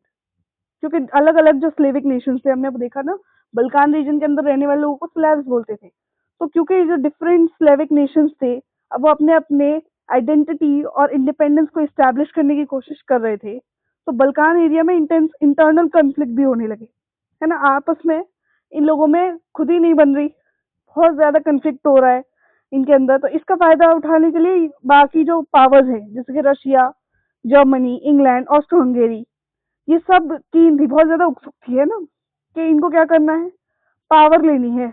They were keen on countering the hold of other powers over the Balkan. उन सभी को Balkan के ऊपर power control करनी थी और खुद को दूसरे से ज्यादा स्ट्रांग बनाना था। ये चारों लाइन में खड़े थे, ठीक है। ऐसे बहुत ज्यादा नेशन थे, ये मेन नेशन के नेम है। So during this period there was intense rivalry among European powers over trade and colony। क्यों कर रहे थे? क्योंकि इस टाइम पर जो यूरोपियन पावर्स थी अलग अलग, जो बहुत ज्यादा ग्रो कर रही थी, मैंने आपको बताया जैसे तो पावर आती है तो आप अपनी वेल्थ इंक्रीज करने की बात करते हो, अपनी पावर की, आपको चाहिए पॉलिटिकल डोमिनेंस, है ना। और धीरे धीरे वो पॉलिटिकल डोमिनेंस की जो आपकी डिजायर होती है वो धीरे धीरे कन्वर्ट हो जाती है कि आपको रीजनल डोमिनेंस भी चाहिए, आपको पूरे रीजन में सबसे ऊपर बनना है, ठीक है। तो एक दूसरे से ज्यादा पावरफुल बनने की उनकी जो यूरोपियन पावर्स की डिजायर थी, इसकी वजह से उन सभी में राइवलरी थी, इंटेंस राइवलरी। ये लोग जेलस होते थे। एक तो बल्कान रीजन में इंटरनल कॉन्फ्लिक्ट है, अंदर जो बहुत सारे स्टेट्स हैं बल्कान रीजन के अंदर डाइवर्स, वो सब भी एक दूसरे से झगड़ा कर रहे हैं, वहां भी रोज वॉर हो रहे हैं, कंफ्लिक्ट हो रहे हैं। और जो बड़ी पावर है उनमें भी एक राइवलरी है कि कौन बल्कान रीजन पर अपना इस्टेब्लिश करेगा पावर, वही ज्यादा पावरफुल बन जाएगा। तो इसलिए बल्कान रीजन बहुत ही ज्यादा इंटेंस कॉन्फ्लिक्ट का एरिया रहा। Nationalism aligned with imperialism led Europe to disaster in 1914। Nationalism imperialism के साथ मिलकर यूरोप में जैसे ही नेशनलिज्म के साथ इंपीरियलिज्म मिला तो हमें एक एग्जांपल देखने को मिला डिजास्टर का 1914 के अंदर, जब बल्कान रीजन्स पर इतना पावर स्ट्रगल चल रहा था। But meanwhile, many countries in the world which had been colonized by the European powers in the 19th century began to oppose the imperial domination। ऐसे में जब नेशनलिज्म के साथ इंपीरियलिज्म मिलता जा रहा था, इंपीरियलिस्टिक जो डिमांड्स थी, है ना, जो प्रोग्रेस थी इंपीरियल लेवल पर, जो उन लोगों को आगे बढ़ना था इंपीरियल पावर्स को, वो सारी चीजें नेशनलिज्म के साथ एक तो डिजास्टर लेकर आई यूरोप में 1914 में, बल्कान के एग्जाम्पल में हमको देखने को मिला। वहीं दूसरी ओर जो यूरोपियन पावर्स ने जिन लोगों को कॉलोनाइज किया था उन सभी ने अब इंपीरियल डोमिनेशन अपने ऊपर अपोज करना स्टार्ट कर दिया। जैसे कि इंडिया में भी ये फेज था जब फ्रीडम स्ट्रगल चल रहा था हमारा, तो हम भी क्या कर रहे थे, यूरोपियन पावर ब्रिटेन को ही तो हम अपोज कर रहे थे। The anti imperial movements developed everywhere and they were nationalistic. अब के टाइम पे जो इंपीरियल के अगेंस्ट जो मूवमेंट्स हुए अब वो नेशनलिस्ट मूवमेंट्स हो गए। स्टार्टिंग हुई थी कि नेशनलिज्म के यूज करके इंपीरियलिज्म को ही बढ़ावा दिया गया, और जब ये इंपीरियलिज्म ने अपनी पावर्स एक्सीड कर दी, बहुत ज्यादा हो गया ये, तब इसी इंपीरियलिज्म के अगेंस्ट जो फोर्सेस खड़ी हुई, जो आइडिया खड़ा हुआ, जो लोग खड़े हुए, वो नेशनलिस्ट थे। In the sense they all struggle to form independent nation states. अब उनको भी नेशन स्टेट्स बनाने थे और उन सब के अंदर एक कलेक्टिव नेशनल यूनिटी थी जो कि कन्फ्रंटेशन विद इंपीरियलिज्म के साथ जुड़ी हुई थी। यानी कि अब उनको जो अपना नेशन स्टेट खुद को प्रूव करना है, बन के दिखाना है, वो इंपीरियलिज्म को कन्फ्रंट करके, इंपीरियलिज्म के साथ लड़ाई करके ही हो सकता है। European ideas of nationalism was now replicated for people everywhere develop their own specific variety of nationalism। अब ये जो यूरोपियन आइडियाज जो स्टार्ट हुए थे नेशनलिज्म के, अलग अलग यूरोप के देशों में नेशनलिज्म का हमें एक अलग अलग आइडिया देखने को मिला था, जो वहां से स्टार्ट हुआ, फिर धीरे धीरे अलग अलग नेशंस में, आज इतने सारे डाइवर्स नेशन है, सबके अंदर नेशनलिज्म का एक अलग ही कॉन्सेप्ट है। But the idea that the society should be organised into nation states came to be accepted as natural and universal। लेकिन एक आइडिया है कि नेशनलिज्म मतलब नेशन स्टेट में फॉर्म हो जाना, और ये आइडिया हर नेशन ने यूनिवर्सली एक्सेप्ट किया है और इसे नेचुरल की तरह एक्सेप्ट किया गया है। आई होप यहाँ तक आप सभी को ये चीजें क्लियर हैं। इसी के साथ हमने अपना ये चैप्टर फिनिश किया है यहाँ पर, और हम जाते हैं कंक्लूजन की तरफ। आज का वीडियो हम यहीं पे कवर अप करते हैं। अगर आपको ये वीडियो अच्छा लगा हो, आपको कॉन्सेप्ट क्लियर हुए हो और ये चैप्टर समझ में आया हो, तो आप हमारे चैनल को सब्सक्राइब जरूर करिए और वीडियो को लाइक करके जाइएगा।